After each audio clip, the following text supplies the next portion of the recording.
Hello everyone, and welcome to the Fictional Vortex. So we are back with an interesting movie on what if Naruto was the Fox God of Universe 7, a rival god of destruction. Naruto x Marcarita, Dragon Ball Super. But before we start, I just want to remind you to please subscribe to my channel and hit the like button if you enjoy my content. Let's start the story. Chapter 1. Divinity Awakened. The cosmic winds howled across the void between stars, carrying whispers of creation and destruction alike. Naruto stood at the edge of a dying nebula, his form raw, radiating golden energy that rippled outward in 9 distinct tails of light. The celestial formation before him, once vibrant with newborn stars, now collapsed in on itself, its purpose fulfilled in the great cosmic cycle. "It's time," he murmured, raising a hand adorned with ancient seals that spiraled up his forearm like living calligraphy. With a gesture both elegant and terrible, he channeled divine chakra through his palm. The energy pulsed outward, not destructive but transformative, speeding up the nebula's natural end by several million years. Matter condensed, energy released in spectacular bursts of color. And where chaos had reigned, new order formed. What would have taken eons unfolded in moments under his guidance. "Still playing the merciful god, I see," came a languid, mocking voice from behind him.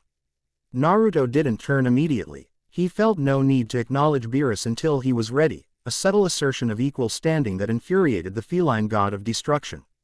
Only when the last remnants of the nebula had coalesced into a dense neutron star did he face his fellow deity. "Not everyone sees beauty only in oblivion, Beerus." Naruto's voice carried the warmth of summer in Konoha. Yet underneath lay power that could unmake worlds. "Some of us prefer transformation to elimination." The purple-skinned feline god floated cross-legged in the vacuum, his tail swishing in irritation. Unlike Naruto's radiant appearance, Beerus embodied the shadows between stars, the necessary darkness that gave meaning to light. Transformation, elimination, semantics. Beerus yawned, showing fangs that had torn through planets. "The Grand Priest didn't elevate you to play cosmic gardener." Whis, the blue-skinned angel attendant floating serenely beside Beerus, tapped his staff lightly. "Lord Beerus, need I remind you that the Fox God's domain is specifically balanced through renewal? Just as yours is necessary destruction." HMPH. Beerus narrowed his eyes. "And why? The mortal-turned god still can't bring himself to simply destroy. Always has to leave something behind." Naruto's lips curved into a smile that didn't quite reach his eyes. Those eyes, no longer cerulean blue of his youth but rippling pools of cosmic energy, pupils slitted like a fox's, held memories of countless centuries. "Some habits die hard." He crossed the vacuum in a single step, space-time bending around him. Even for gods. The two divine beings stood facing each other, power humming between them like a drawn bowstring. Their rivalry was legendary across 12 universes, the traditional god of destruction and the unprecedented Fox god who had ascended rather than been appointed. Their confrontations had reshaped solar systems and become cautionary tales whispered by lesser deities. Whis cleared his throat. "If you two are quite finished with your posturing, we have the gathering of 12 to attend." The Grand Priest specifically requested both Universe 7 gods be present. "Fine." Beerus uncrossed his legs and stretched. "But I expect decent food at this gathering. Last time Universe 2 brought those disgustingly sweet confections that gave me indigestion for a decade." Naruto's expression shifted from challenging to genuinely amused. For all their differences, Beerus's predictable obsession with cuisine never failed to break the tension. "I believe you. Universe 7 is responsible for refreshments this time," Whis noted with a mischievous glint. "Lord Naruto made the arrangements." Beerus's ears flattened. "Please tell me you didn't." "Ramen," Naruto confirmed, golden energy swirling around him with his broadening smile. "The finest in 12 universes." "I'm going to destroy that ramen planet you created," Beerus growled. "One of these centuries, I swear it." "You can try." The statement wasn't a threat but a simple acknowledgement of their eternal stalemate. Neither could fully overcome the other, a cosmic balance the Grand Priest had engineered centuries ago. With a resigned sigh, Beerus placed a hand on Whis' shoulder. Naruto did the same, and in an instant, they vanished from the newly formed star system, leaving only ripples in reality that would dissipate within moments. The Gathering of 12 took place in the neutral dimension created specifically for divine conferences, a realm of crystalline platforms suspended in an aurora-filled void, where concepts like up and down existed only as suggestions rather than laws. The air itself tasted of possibilities, each breath filling lungs with potentiality rather than merely oxygen. As they materialized on Universe 7's designated platform, Naruto sensed the presence of other gods already arrived. Champa and Vados from Universe 6 were engaged in animated discussion with Hellas of Universe 2. Belmod, the clown-faced god of destruction from Universe 11, stood aloof at the edge of his platform, his angel attendant nowhere in sight. "Whis," Naruto asked quietly, "where is Marcarita?" Belmod's attendant typically never leaves his side. The angel tilted his head, staff humming softly. "I believe she was assigned a special task by Father, the Grand Priest. Something to do with the anomalies detected in the space between universes." Naruto's interest peaked. Divine anomalies were rare. The multiverse operated on precise laws despite its chaotic appearance. What kind of anomalies? Before Whis could answer, a pulse of energy washed over the gathering. All conversation ceased as the Grand Priest appeared in the central platform, his perpetually serene expression betraying nothing of his purpose. Esteemed gods of destruction, divine counterparts, and honored angels, the diminutive yet infinitely powerful being announced. "I welcome you to this gathering of 12. Naruto found himself automatically straightening, an old habit from days when he stood before Hokages and elders. Despite his own godhood, the Grand Priest commanded a respect that transcended hierarchies.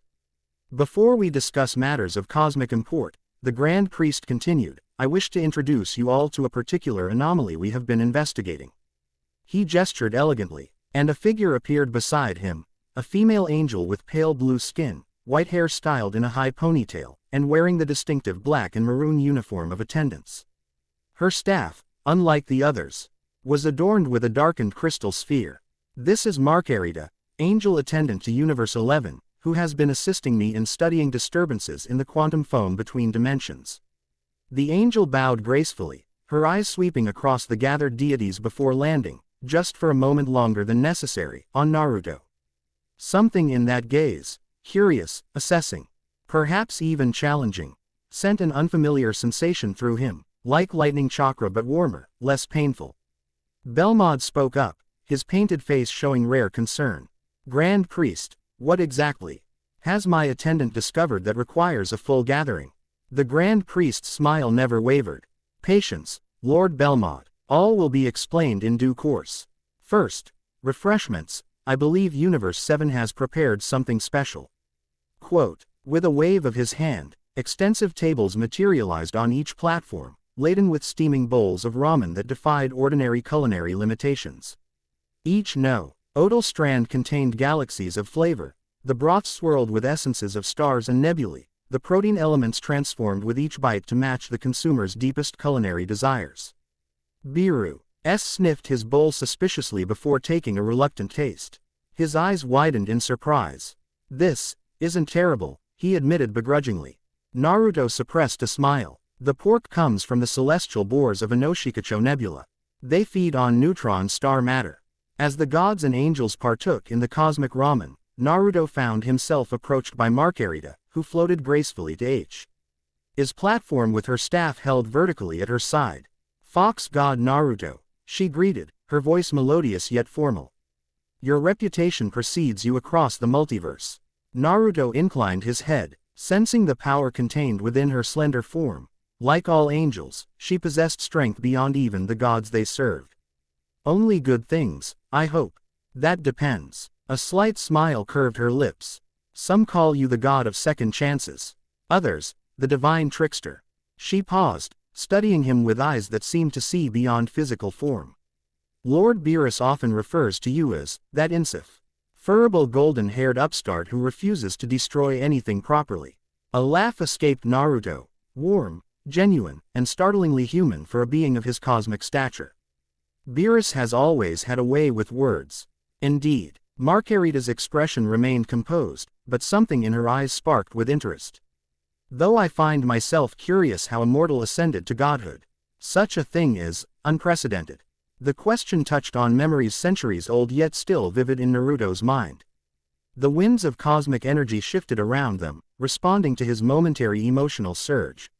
A long story, he replied, voice dropping to a tone that carried echoes of his mortal past. And not entirely my choice. The battlefield lay silent, bodies of white Zetsu scattered across broken earth. 17-year-old Naruto stood at the crater's edge, his body aching with exhaustion but his spirit soaring with victory. The fourth grade ninja war had ended. Madara, Obito, and even Kaguya herself had been defeated. We did it, Sakura whispered beside him, her medical kit depleted, hands still glowing faintly with the last of her healing chakra. Sasuke stood apart, his expression unreadable as always. But a tension had left his shoulders that Naruto hadn't seen gone since childhood. Yes, Naruto agreed, feeling Kurama stir within him. Their partnership had evolved during the war, becoming something neither had imagined possible. But at what cost? The Jinchuriki looked across the battlefield where the 5 Kage coordinated recovery efforts. So many lost, so much destruction, and a strange emptiness growing inside him, a sense that this victory, monumental as it was, marked only the beginning of something greater. That night, as the allied shinobi forces began their journey home, Naruto slipped away to a quiet clearing. The full moon illuminated the forest, casting silver light across a landscape slowly healing from war. Kurama, he spoke aloud, sitting cross-legged on a stone. Something feels different, in the chakra around us. Can you sense it? The nine-tailed fox's presence stirred within his mindscape. Yes, Kit, the natural energy has been disturbed. Something is coming. The air before Naruto shimmered, reality folding inward like paper. Where empty space had been, a small figure appeared, barely taller than a child, with pale blue skin and white hair styled upward. He wore elegant robes and carried a staff topped with a floating sphere. Naruto Uzumaki, the being spoke, his voice gentle yet somehow filling the entire clearing. On of Minato Namikaze and Kushina Uzumaki. Jinchuriki of the Nine-Tailed Fox. Hero of the 4th Grade Ninja War. Naruto rose slowly, chakra flowing through his pathways, ready for combat despite his exhaustion. Who are you? I am what you might call an angel, though that term is imprecise in your language. The being bowed slightly. You may call me the Grand Priest. I oversee the Belank of 12 universes on behalf of Zeno-sama, the Omni King. 12 universes. Naruto's brow furrowed. I don't understand. The Grand Priest smiled. Your world exists within Universe 7, one of 12 created by Zeno-sama. Each universe has its own god of destruction, tasked with maintaining balance by eliminating what must not continue. Universe 7's is Lord Beerus. Destruction. Naruto tensed, thinking of Pain's devastation of Konoha, of Madara's attacks. I've seen enough destruction. Indeed you have. The Grand Priest circled Naruto, examining him with ancient eyes. Which is precisely why I am here. The energy you and the Nine Tails now command, combined with your unique spirit and the natural energy you can harness, it has created something unprecedented. Within Naruto, Kurama growled. What does he want from us? The Grand Priest paused, looking directly at Naruto's stomach where the seal marked his skin. I can hear the Nine Tails. Fascinating. Your bond is even more profound than I anticipated. He stepped back, tapping his staff once against the ground. The clearing transformed around them, becoming a void filled with stars and galaxies. Naruto gasped, finding himself floating in what appeared to be space, yet he could breathe normally. This is Universe 7, the Grand Priest explained, gesturing to the countless stars. Your planet is but one world among trillions. For millennia, Lord Beerus has served as god of destruction, maintaining balance. But the recent events on your world have created ripples. The Grand Priest waved his hand, and Naruto saw energy flowing from Earth outward, golden threads connecting to distant stars and planets. Your battle with Kaguya Otsutsuki, a being from outside your world's natural evolution, has altered the cosmic balance. The combination of your life force, the Nine Tails power, and the 6 Paths energy you now command has created a new type of divine energy. Yo, you are becoming something other than human, Naruto Uzumaki. Asterisk. Naruto looked down at his hands, seeing the same flesh and blood he'd always known. I'm still me. I'm still Naruto. Asterisk. For now, yes, but the transformation has begun. In time, perhaps decades, perhaps centuries, you will evolve beyond mortality. The universe has recognized you as a counterbalance to destruction, a force of renewal and transformation. Asterisk. Wait, Naruto protested, thinking of his friends, his village, his dream of becoming Hokage. I can't leave Earth. I have responsibilities, people who need me. Asterisk. The Grand Priest's expression softened. You misunderstand. I am not here to take you away, at least, not immediately. You have time to live your mortal life, to fulfill your earthly purpose. But know that a greater destiny awaits. When the time comes, you will ascend as the first fox god, a divine counterpart to the god of destruction. Asterisk. And if I refuse? Naruto challenged, his eyes flashing with determination. Asterisk. The energy transformation will continue regardless. Without proper guidance, it will eventually consume you and everything around you. The power you now harbor cannot remain contained within a mortal vessel forever. Asterisk. Within him, Kurama stirred. He speaks truth, Naruto. I have felt the changes too.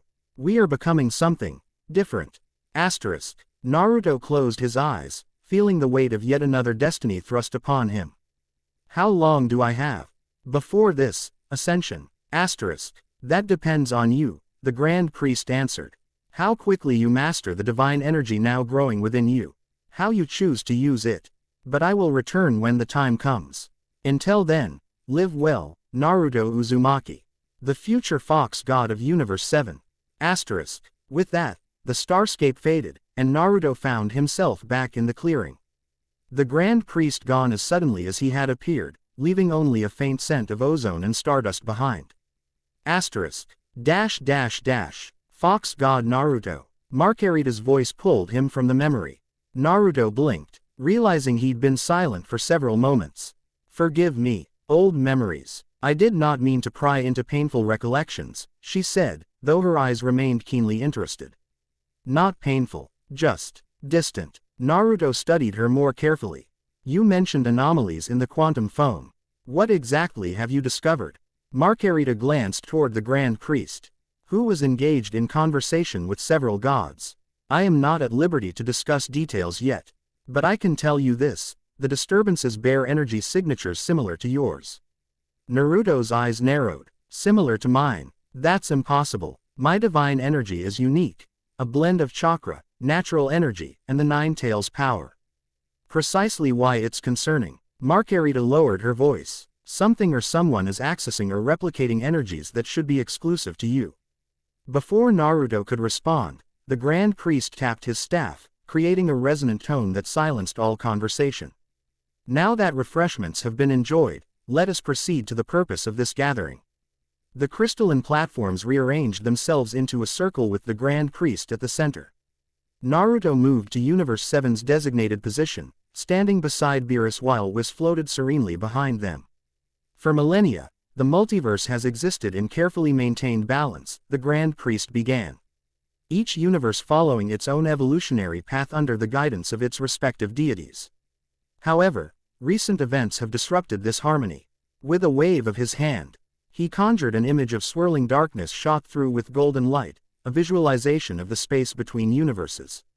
Marcarita has been investigating anomalies in the barrier membranes separating our 12 universes. These disturbances suggest something is attempting to cross between realities, something that possesses energy unlike anything we have encountered before. Marcarita stepped forward, her staff projecting additional imagery. The intrusions began approximately 3 cosmic cycles ago, manifesting first as minor fluctuations in universal constants. However, they have grown exponentially in both frequency and intensity. The visualization shifted to show a pulsing node of energy that seemed to devour the very fabric of reality around it. This particular anomaly was recorded in the space between universes 7 and 11, she continued. It exhibits characteristics similar to divine fox energy, but corrupted, twisted into something that consumes rather than transforms. All eyes turned to Naruto, who stared at the projection with growing concern. The energy did indeed resemble his own, but distorted like a reflection in troubled waters. I have encountered nothing that could explain this, he stated firmly. My energies remain under my control at all times. Quitella, the mouse-like god of destruction from Universe 4, laughed sharply. Are we really supposed to believe that? The mortal-turned god has always been the weakest link in our divine chain. Beerus, surprisingly, growled in Naruto's defense. Watch your tongue, rodent. Universe 7's fox god may be irritatingly optimistic, but his power is unquestionable. The Grand Priest raised a hand for silence. No one is assigning blame, Lord Quitella. We seek understanding, not accusation. He turned to Naruto. Nevertheless, given the energy signature's similarities to your own, Universe 7 must take primary responsibility for investigating this phenomenon. You and Lord Beerus will work together to locate the source of these disturbances and neutralize any threat they may pose. Naruto nodded, though inwardly he chafed at being paired with Beerus for such a delicate investigation. The god of destruction's solution to most problems involved obliteration rather than understanding. Additionally, the Grand Priest continued, I am temporarily reassigning Marcarita to assist in this investigation, as she has the most experience with these particular anomalies. This announcement caused a stir. Angels were rarely reassigned from their designated gods. Belmod stepped forward, his clown face twisting in displeasure. Grand Priest, with all respect, I protest. Universe 11 requires Marcarita's services, especially during the upcoming destruction cycle. Your concerns are noted, Lord Belmod. The Grand Priest's tone left no room for further argument. Korn will temporarily serve as your attendant until this matter is resolved. As if summoned by his name, another angel materialized beside Belmod, older, stern-faced, with a staff that seemed heavier than those carried by other angels. Marcarita bowed to her god. I shall return once my assignment is complete, Lord Belmod. The clown god's painted smile didn't reach his eyes, but he stepped back in reluctant acceptance. With that settled, the Grand Priest concluded, this gathering is adjourned. Universe 7, I expect regular reports on your investigation. The rest of you, remain vigilant for similar anomalies in your own realms. As the gods and their attendants began to disperse, Naruto found himself approached by Beerus, whose expression combined annoyance with resignation. Well, Fox God, it seems we're stuck with each other for this mission. The feline deity's tail swished irritably. Quote, try not to lecture every anomaly about the power of friendship before we determine if it needs destroying. Naruto's lips quirked, and you try not to destroy evidence before we understand what we're facing. Whis chuckled softly. This partnership promises to be most entertaining. Marcarita joined them, her staff now showing images of the anomalies, locations. We should begin at the nexus point between universes 7 and 11, where the energy signature was strongest. Naruto studied the coordinates, recognizing the region near what mortals called the Crab Nebula. I know that area. It's near a planet I saved from a supernova 2 centuries ago. Saved? Beerus rolled his eyes. You mean the planet you should have allowed to be naturally destroyed as part of the cosmic cycle? The civilization there produced the finest music in 3 galaxies, Naruto countered. Some things deserve preservation. This disagreement illustrates precisely why Universe 7 requires both a god of destruction and a fox god. Whis observed. Balance through opposing perspectives. Marcarita watched their exchange with undisguised interest. I've studied accounts of your unusual divine arrangement, but seeing it in practice is illuminating. Naruto felt a strange warmth under her analytical gaze. Angels typically maintained emotional distance from gods and mortals alike, yet something in Marcarita's demeanor suggested deeper currents beneath her composed exterior. We should depart immediately, she continued, all business once more. The temporal degradation suggests rapid expansion of the anomaly. With a nod, Naruto extended his divine awareness, feeling for the distant coordinates. I'll meet you there. I prefer to travel without assistance. In a flash of golden light that briefly formed the shape of a 9-tailed fox, he vanished, leaving behind only the scent of autumn forest and crackling energy. Beerus sighed dramatically. Always has to make an entrance and exit. Show off. Whis tilted his head. Shall we proceed as well, Lord Beerus? I suppose. The feline god placed a hand on his attendant's back. Though I expect a meal stop on the way. All the chi ramen left me craving something properly destructible. As they prepared to depart, Marcarita gazed at the space where Naruto had vanished. Fascinating. His teleportation technique differs from ours. It's not merely spatial displacement but a form of existence transfer. Yes, Whis agreed. Our fox god has developed many unique abilities since his ascension. I believe you'll find working with him educational. With that cryptic remark, the three deities vanished, leaving the gathering place empty once more, crystal platforms slowly fading back into the void from which they had been summoned. The space near the Crab Nebula roiled with distorted reality, areas where cosmic laws bent and warped around a central point of darkness. Naruto arrived first, his divine senses immediate, assaulted by wrongness that permeated the area. The sensation reminded him of the dimensional rifts Kagaya had created during their final battle, but darker, hungrier.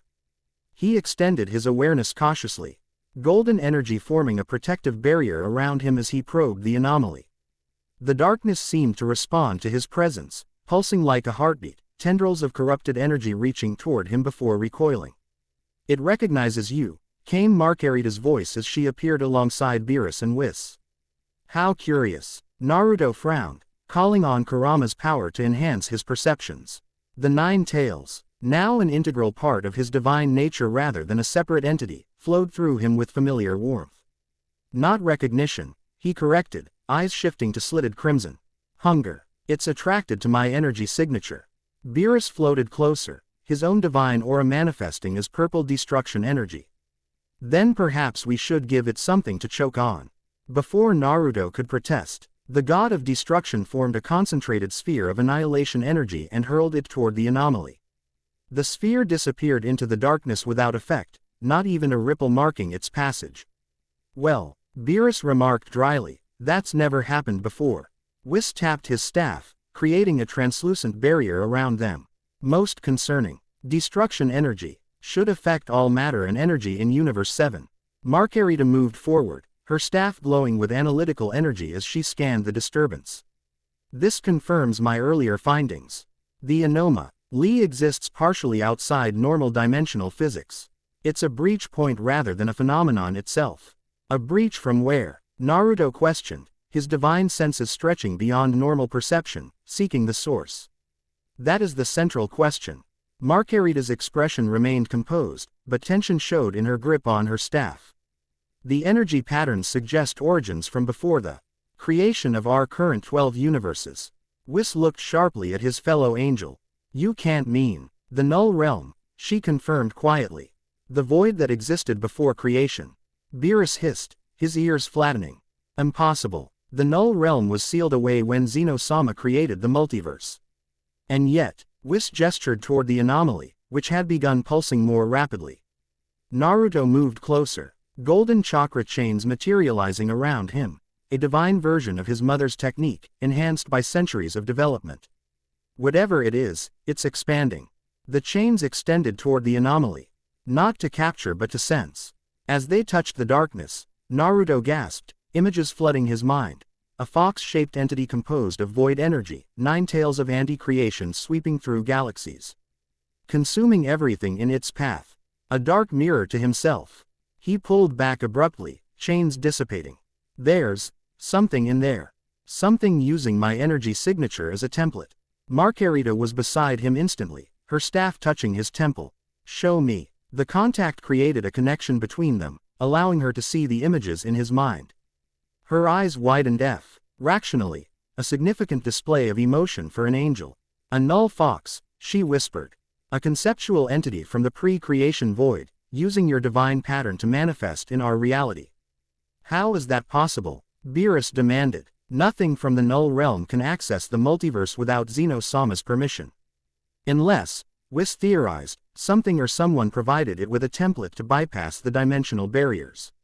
Fox God Naruto's unique energy signature, being neither traditional god nor mortal, may have unintentionally created a pathway. The implications hit Naruto with the force of a Biju bomb. His very existence, his ascension to godhood, might have created a vulnerability in the cosmic order. Can it be sealed? He asked, already forming plans, thinking of technique. that had contained even the 10 tails. Marcarita studied the anomaly, calculations flowing through her staff. Perhaps, but conventional sealing methods would be insufficient. This entity exists as a concept taking form, not merely energy or matter. Then we need an unconventional approach. Naruto closed his eyes, drawing on memories of his mortal life, of challenges overcome through innovation rather than raw power. The 9 tails chakra surged within him, and with it came inspiration. Shadow clones, he murmured. What? Beerus looked at him as if he'd gone mad. You want to use that ninja trick against a cosmic entity? Quote, not ordinary shadow clones. Naruto's hands formed familiar seals, movements ingrained through eons of practice. Divine shadow clone technique. Cosmic boundary formation. Golden light erupted from his body, splitting and reforming into 9 perfect copies of himself, each radiating divine power. The clones spread out in a precise nonagonal pattern around the anomaly, their positions corresponding to specific dimensional coordinates. What is he doing? Beerus asked Whis, genuine curiosity replacing derision. Fascinating, the angel replied. He's creating a multidimensional seal using aspects of himself as anchor points. Each clone exists slightly out of phase with normal space-time, creating a hyperdimensional cage. Marcarita moved to a position where she could observe the technique without interfering. The fox god is using his own divine energy as both bait and barrier. Risky, but potentially effective. The 9 clones began channeling energy toward the original Naruto, who stood at the focal point opposite the anomaly. Golden chakra chains erupted from each clone, weaving together into an intricate 3-dimensional matrix that surrounded the darkness. Sealing technique. Divine 9-dimensional barrier, Naruto intoned, his voice resonating across multiple planes of existence. The chains tightened, constricting the anomaly, forcing it to condense rather than expand. The darkness fought against the constraint, lashing out with tendrils of void energy that sought to consume the chains. Sweat beaded on Naruto's brow, a vestige of his human origins that manifested under extreme exertion even in his divine form. The technique demanded precise control of 9 different consciousness fragments while maintaining the complex sealing formula. It's resisting, he grunted through clenched teeth. More than it should be able to. Marcarita's staff glowed brighter as she analyzed the struggle. The entity is drawing power from somewhere else. Another breach point must exist. Beerus growled in frustration. Where? I sense nothing else in the vicinity. Not here, Whis realized, his normally placid expression concerned. The other breach must be elsewhere in Universe 7 or 11. The chains around the anomaly began to crack as the darkness pulsed with renewed strength. Naruto poured more divine chakra into the technique, his 9 clones doing the same until they all blazed like miniature suns. I can't hold it much longer, he warned, feeling the strain throughout his being. The seal required perfect harmony between all aspects of his power, human determination, fox cunning, and divine authority, and the balance was slipping.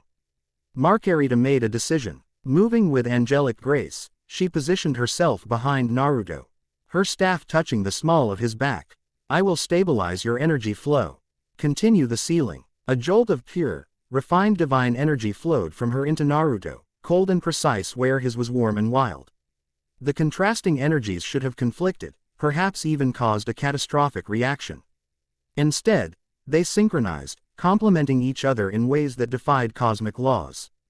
Naruto's eyes widened at the sensation, like finding a counterpoint to a melody he'd been playing solo for centuries.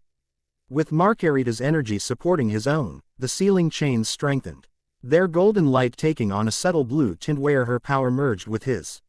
Now, she instructed, her voice steady despite the unprecedented nature of their energy fusion.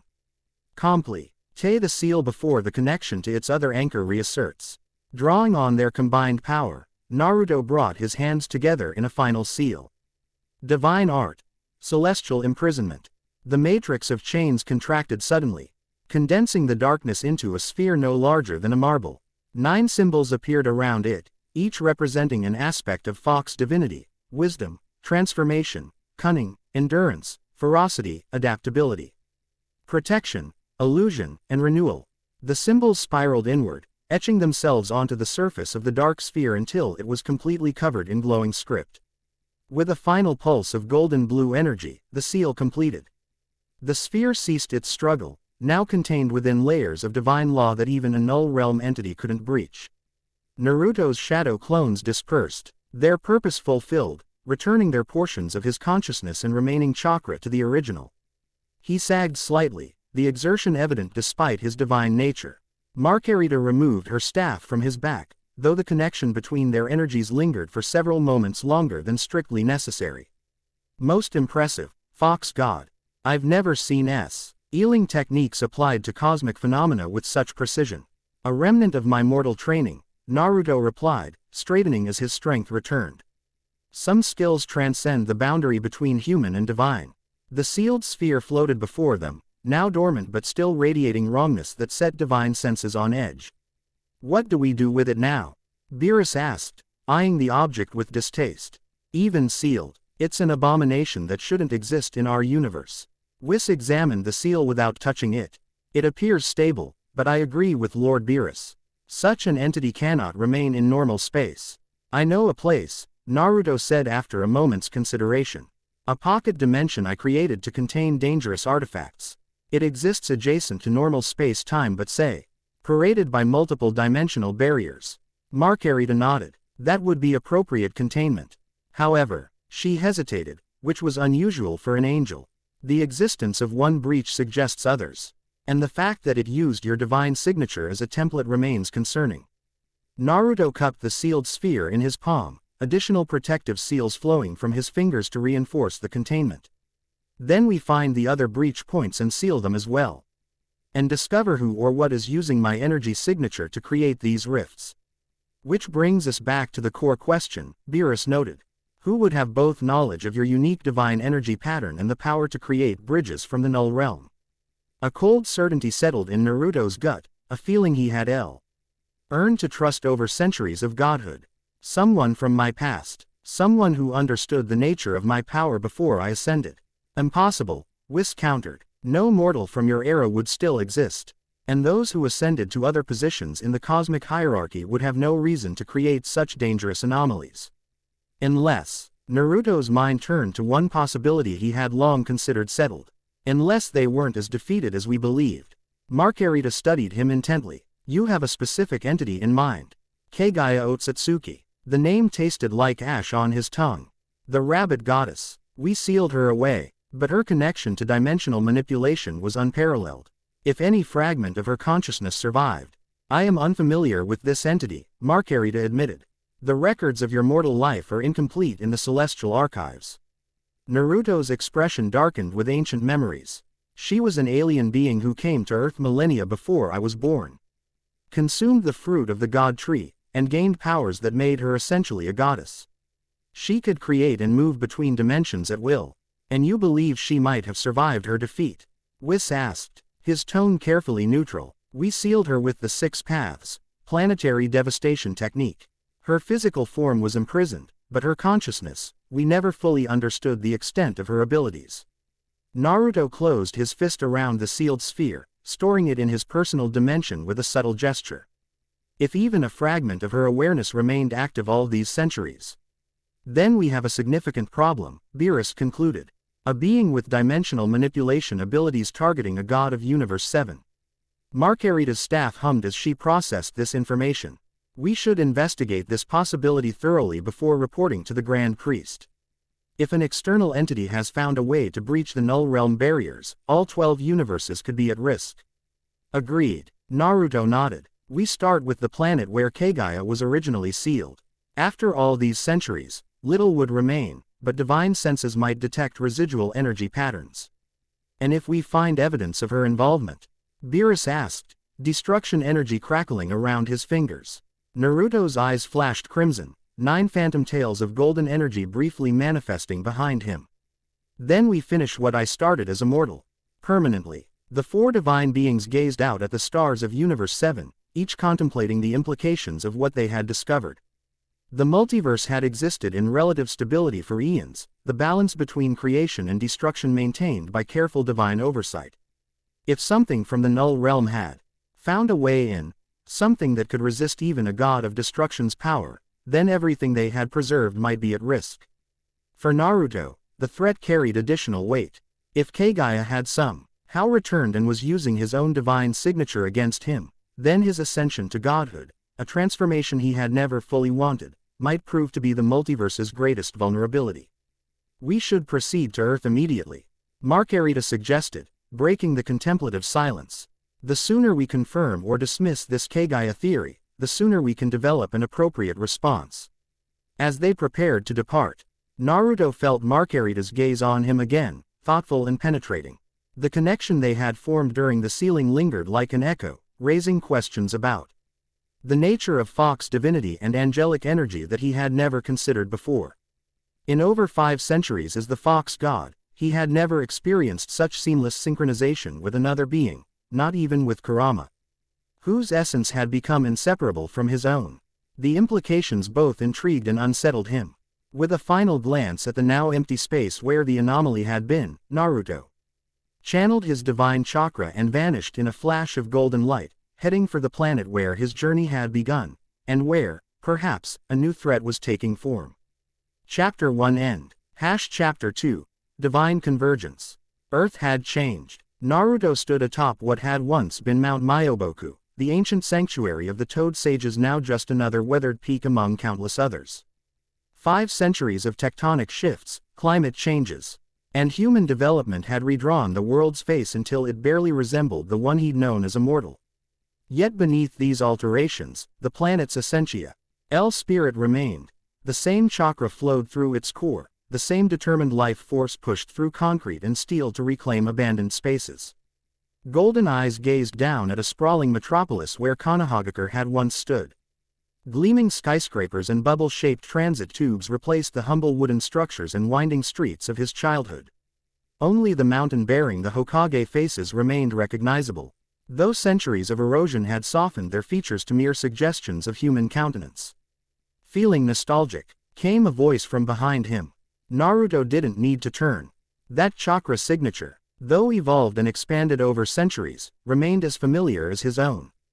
Sasuke. The last Uchiha stepped beside him, his appearance barely changed from there. Mortal days save for the subtle luminescence of his skin and the ancient wisdom in his mismatched eyes.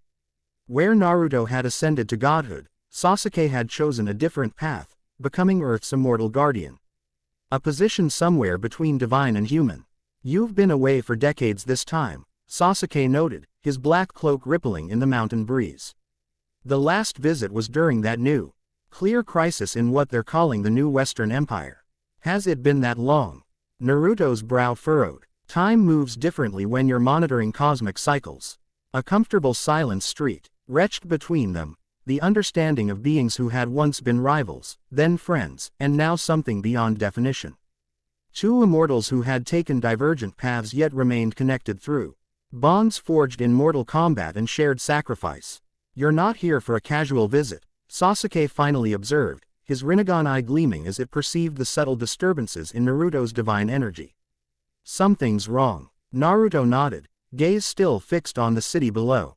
We're tracking anomalies in the multiverse. Breaches from something called the Null Realm. The energy signature, Chi, resembles Kagaya's dimensional abilities. Sasuke stiffened almost imperceptibly. Impossible. We sealed her completely. Did we? Naruto turned to face his old friend. You've guarded this world for 5 centuries. Have you ever sensed anything, even the slightest disturbance, from her sealing sight? The Uchiha's expression remained impassive, but his silence was answer enough. When? Naruto pressed. Approximately 53 years ago, Sasuke finally admitted. A momentary pulse from her dimensional prison. I investigated thoroughly but found no evidence of escape or weakening in the seal. And you didn't think to inform me. It was nothing concrete, Sasuke replied evenly. Just an echo, like ripples from a stone cast long ago. Besides, a rare, faint smile touched his lips. You were dealing with that tantrum from Lord Beerus over the destruction of his favorite desert planet. Despite the gravity of their discussion, Naruto chuckled. The chocolate supernova, the Supreme Kai still brings it up whenever Beerus starts boasting. His expression sobered quickly. We need to check the sealing site. I've brought celestial allies to help investigate. As if summoned by his words, 3 figures materialized beside them, Beerus, Whis, and Marcarita, each studying the mortal realm with varying degrees of interest. So this is your homeworld, Beerus observed, sniffing the air disdainfully. Smells like pollution and cheap food. Lord Beerus, Whis chided gently, Earth has one of the most diverse culinary cultures in Universe 7. Perhaps we should reserve judgment until after sampling their cuisine. Sasuke regarded the newcomers with measured assessment, bowing respectfully but not subserviently to Beerus. God of Destruction, it's been several centuries since your last visit. The Uchiha Guardian, Beerus acknowledged with a slight nod. Still keeping this insignificant planet from destroying itself. Someone must. Sasuke's tone remained neutral, though Naruto detected the subtle defensiveness that always emerged when Earth was dismissed as unimportant. Marcarita stepped forward, her staff glowing softly as she scanned their surroundings.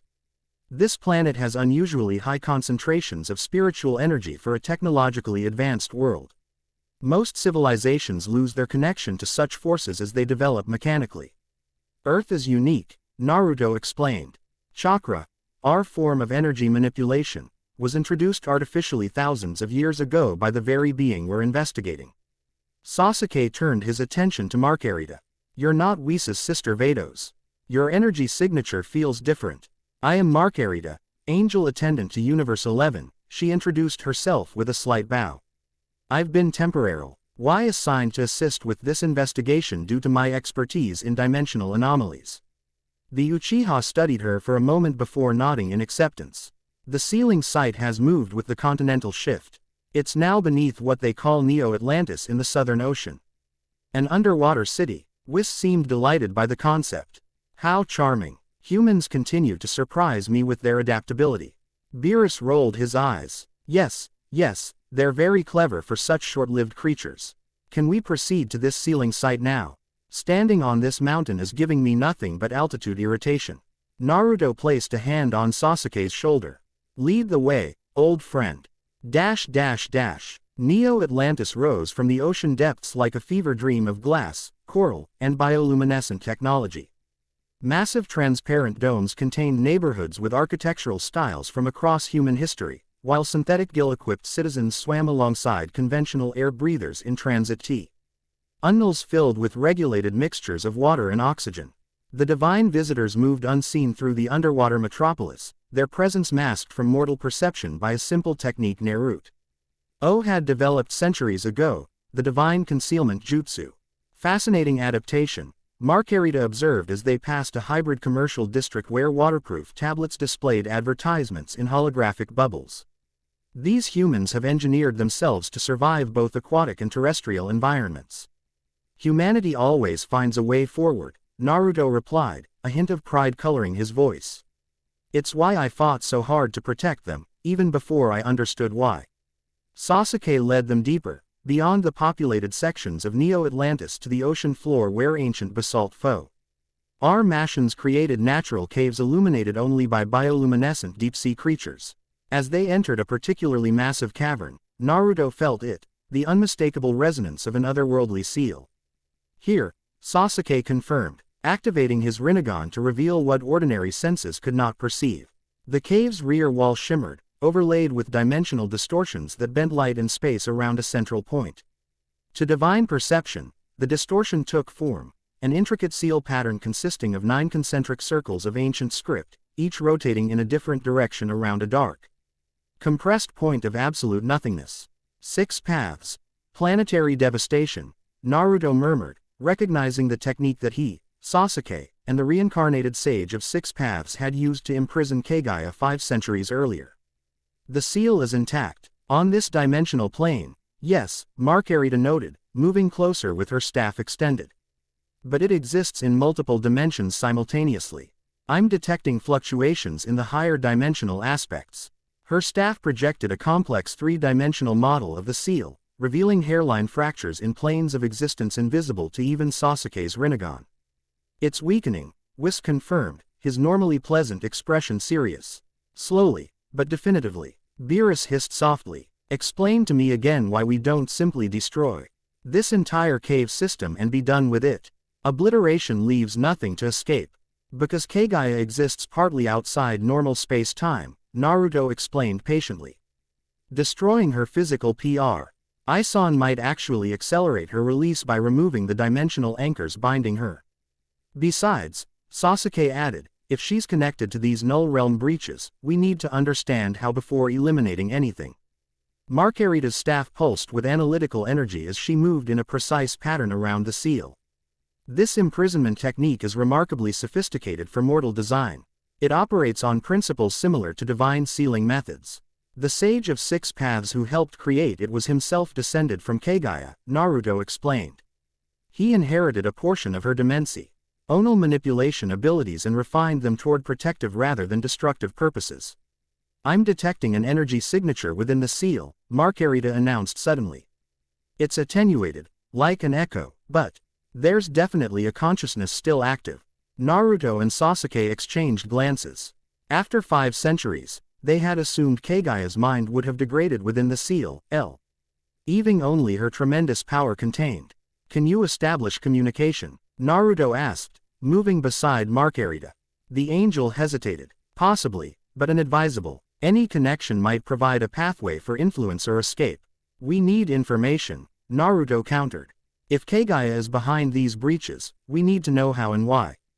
Beerus folded his arms. I agree with the angel. Contacting sealed entities rarely ends well. They tend to be rather unhappy about their imprisonment. After a moment's consideration, Marcarita nodded. I can establish a limited connection. One-way observation only, no interaction. We can perceive her consciousness without allowing her to perceive us. Do it, Sasuke said grimly.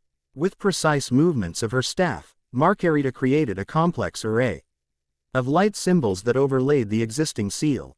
The symbols pulsed in rhythm with the ancient script, gradually synchronizing until they seemed to phase into one another. A window opened in the air before them, not physical, but a perception portal showing a dimensionless void where a single figure floated in eternal stillness. Kagaya Otsutsuki appeared unchanged from when Naruto had last seen her, pale skin, flowing white hair, ceremonial robes, and the distinctive horns and third eye that marked her alien origin.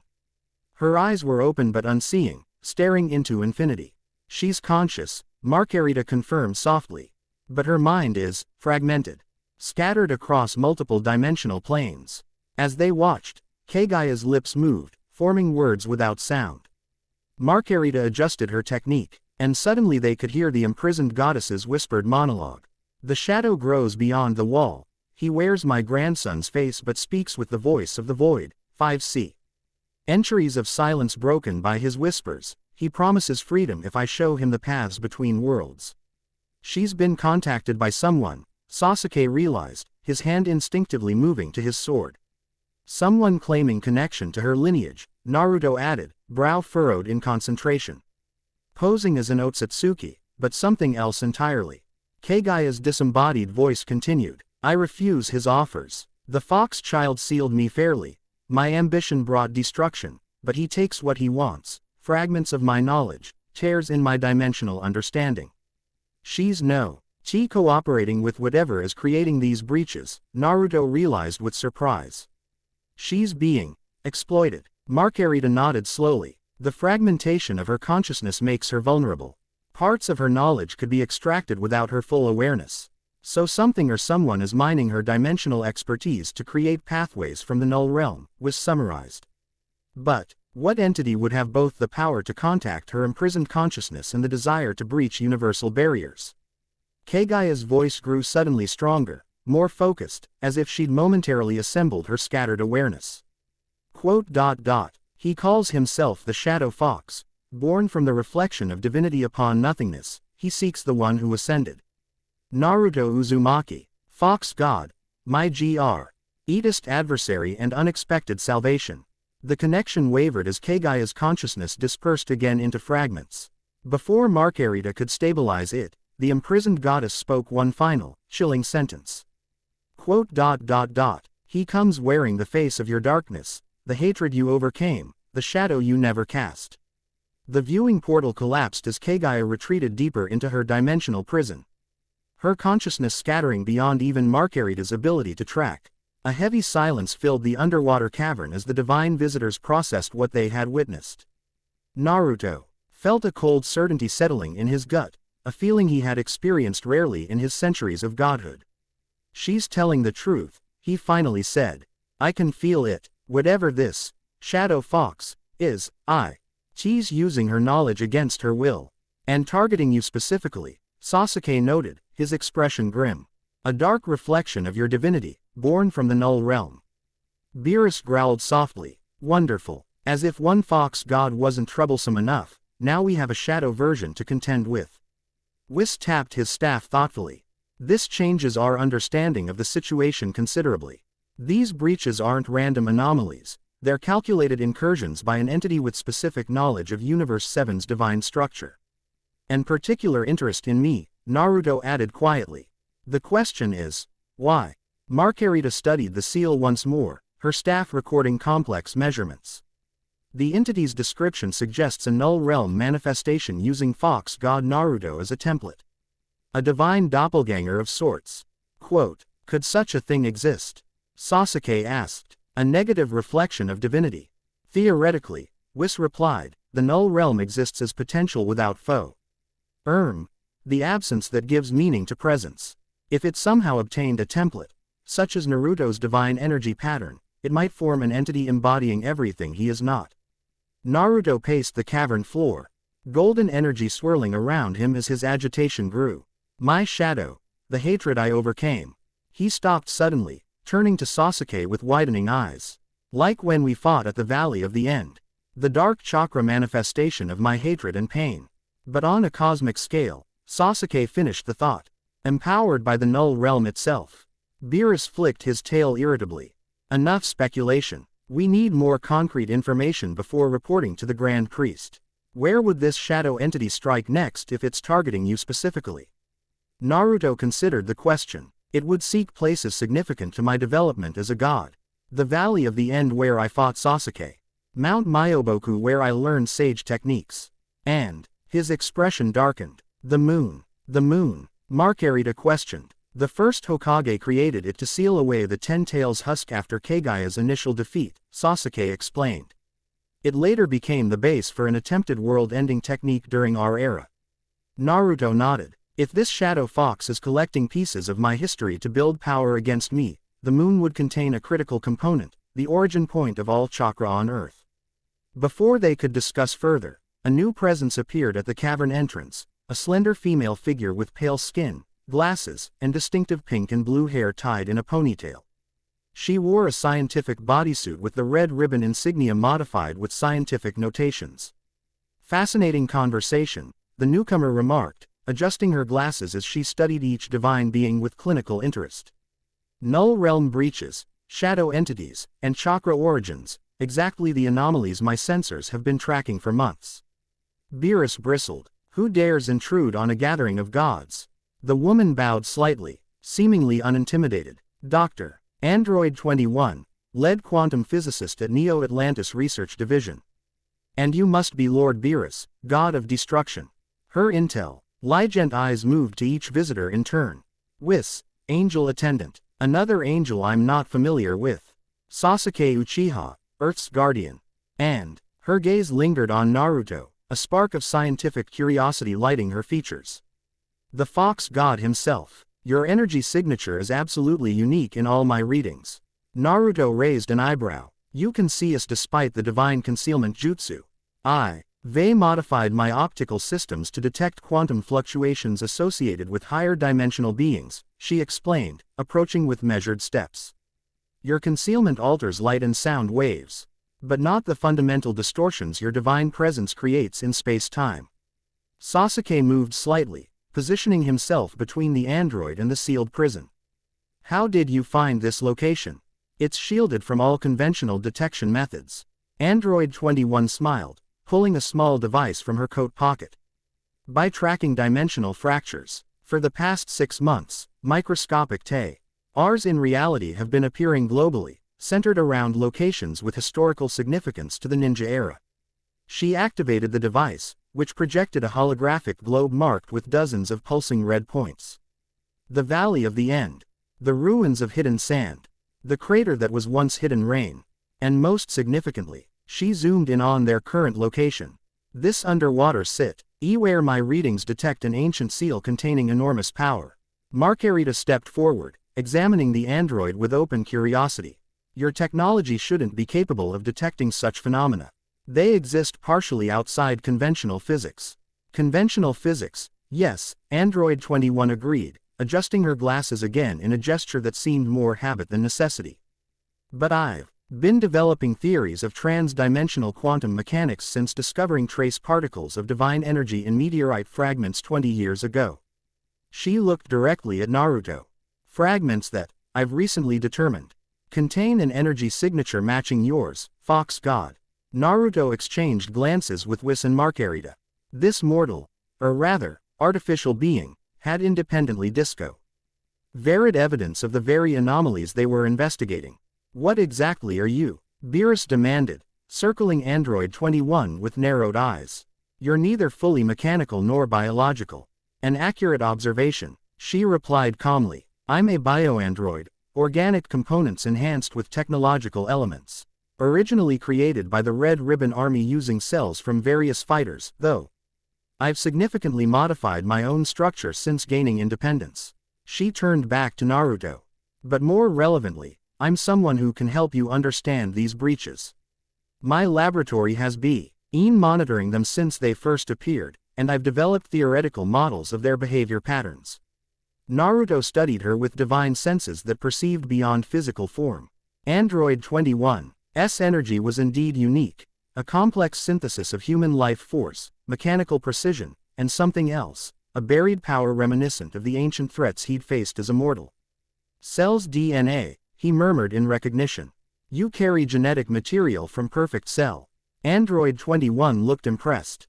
Your perception is exceptional. Yes, among others, though I've suppressed those more volatile aspects of my genetic makeup. I prefer scientific inquiry to conquest. Whis tapped his staff thoughtfully. An independent researcher with advanced understanding of trans-dimensional physics could prove useful in our investigation. Or a security risk, Beerus countered. Divine matters shouldn't involve mortals, even artificially enhanced ones. With respect, Lord Beerus, Android 21 interjected. This ceased being exclusively a divine matter when these fractures began affecting Earth. 3 research facilities have been destroyed by localized reality failures. 17 scientists saved their lives when a dimensional tear opened in Neo-Beijing last month. She removed her glasses, her eyes briefly flashing a vivid pink before returning to their natural blue. Besides, I have data you need. Readings on breach patterns, energy fluctuations, and most importantly, predictions about where the next major incursion will occur.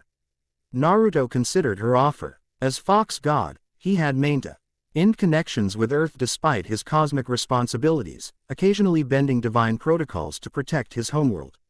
This situation clearly threatened Earth as much as cosmic order. Where? He asked simply. Where is the next breach predicted? Android 21 smiled slightly, recognizing her advantage. The moon. Specifically, the site of the ancient Tensagen. My calculations indicate a major dimensional disturbance will begin there within 12 hours. Sasuke's eyes narrowed. How could you possibly know about the Tensagen? That knowledge was lost centuries ago. I have access to the complete digital archives of the 5 great nations, she explained. Including sealed records from the 7th Hokage's personal journals. Naruto felt a strange twinge at the mention of the title he'd once aspired to but never claimed. In another life, another reality, perhaps he had become 7th Hokage instead of ascending to godhood. 12 hours, he repeated. Not much time for preparation. Marcarita stepped forward. If we intend to intercept this Shadow Fox entity, we should report to the Grand Priest first. These developments constitute a significant escalation. Beerus nodded reluctantly. As much as I hate divine bureaucracy, I agree. The Grand Priest needs to know we're dealing with a null realm entity targeting a god of Universe 7. I'll return to Zeno's palace with Lord Beerus to make our report, Whis offered. You and Marcarita can continue investigating with these local assets. He gestured toward Sasuke and Android 21. Naruto nodded in agreement. We'll prepare countermeasures for the moon breach. If this Shadow Fox appears, we need to be ready to contain it permanently. As Whis and Beerus prepared to depart, Android 21 approached Naru. 2. With undisguised scientific curiosity. While we prepare, perhaps you'd be willing to answer some questions about your unique energy pattern. My research suggests it's a previously unknown combinate ion of biological chakra and divine essence. I'm not a laboratory specimen, Naruto replied, though without hostility. But I understand scientific curiosity. I'll answer what I can while we work. Sasuke made a sound suspiciously like a suppressed snort. Some things never change. Even as a god, you're still too accommodating, Naruto. And you're still too suspicious, Naruto countered with a grin that momentarily revealed the shadow of his younger self. Some balance between us, I suppose. Marcarita observed this exchange with interest, her staff recording subtle fluctuations in Naruto's divine aura as he interacted with these connections to his past. The fox god's unique position, between mortal origins and divine responsibility, created patterns unlike anything in angelic records. We should relocate to a more secure location, she suggested. This proximity to Kagaya's prison may be providing energy the Shadow Fox can track. Android 21 nodded in agreement. My laboratory in Neo Atlantis has dimensional shielding. We can use it as a temporary base while preparing for the moon mission. As the group prepared to leave, Naruto cast one final glance at Kagaya's prison. For centuries, he'd considered her story finished, a closed chapter from his mortal life. Now, ironically, she had become an unwilling accomplice in a new threat to everything he protected. I'll return, he promised softly. Words meant for the imprisoned goddess. And this time, perhaps we can find a better solution for both of us.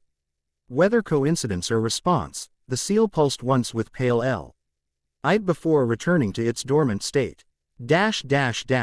Android 21's laboratory occupied an entire dome of Neo Atlantis, separated from the main city by multiple security barriers. Unlike the transparent structures of the residential areas, the research facility was constructed from a dark material that absorbed light rather than reflecting it, quantum dampening alloy, she explained as they passed through molecular scanners at the entrance. The entire facility exists partially out of phase with normal space-time, she continued, leading them through corridors lined with equipment that defied conventional scientific understanding. It allows me to conduct experiments involving dimensional boundaries without risking broader contamination. Impressive for mortal technology, Marcarita observed, her staff analyzing the surroundings. You've incorporated principles similar to those used in divine architecture. Android 21 smiled slightly. Nothing exists in isolation. The universe operates on principles that apply to both mortal and divine realms. It's just a matter of perspective and scale. The central chamber of the laboratory contained a massive spherical device suspended above a circular platform. Holographic displays surrounded it, showing real-time data on dimensional fluctuations across Earth and near space. My dimensional resonance tracker, Android 21 explained with undisguised pride. It maps quantum-level reality distortions and extrapolates their patterns to predict future breaches. She gestured to a prominent display showing the moon, where a swirling vortex of mathematical probabilities concentrated around the northern polar region. The next major incursion will occur here, within 11 hours and 27 minutes now. The dimensional fabric is already showing preliminary thinning. Sasuke studied the display with his Rinnegan activated. The location matches the ancient Tenseigan chamber. During our era, a descendant of the Otsutsuki clan nearly used it to drop the moon onto Earth. Tonari, Naruto murmured, memories from centuries ago surfacing with unexpected clarity. He believed he was fulfilling his clan's legacy, but he was manipulated by misinterpreted history. Android 21 typed rapidly on a holographic interface, bringing up ancient scrolls digitally preserved from the ninja era. According to these records, the Tenseigan was a dojutsu created from Byakugan eyes, capable of controlling attractive and repulsive forces on a planetary scale. A simplified description, but essentially correct, Naruto confirmed. What matters now is that the chamber housed enormous chakra reserves and served as a dimensional nexus point. If the Shadow Fox is seeking to fully manifest in our reality, that location would provide ideal conditions. Marcarita moved to the center of the room, her staff projecting an overlay that merged with Android 21's displays. Based on what we observed with the previous breach, this entity will require significant energy to maintain a stable presence outside the null realm. It will likely attempt to absorb the residual chakra from the Tensagen site. Then we need to be ready to seal it immediately, Naruto concluded. The technique I used before was effective but temporary. For something this powerful, we need a more permanent solution.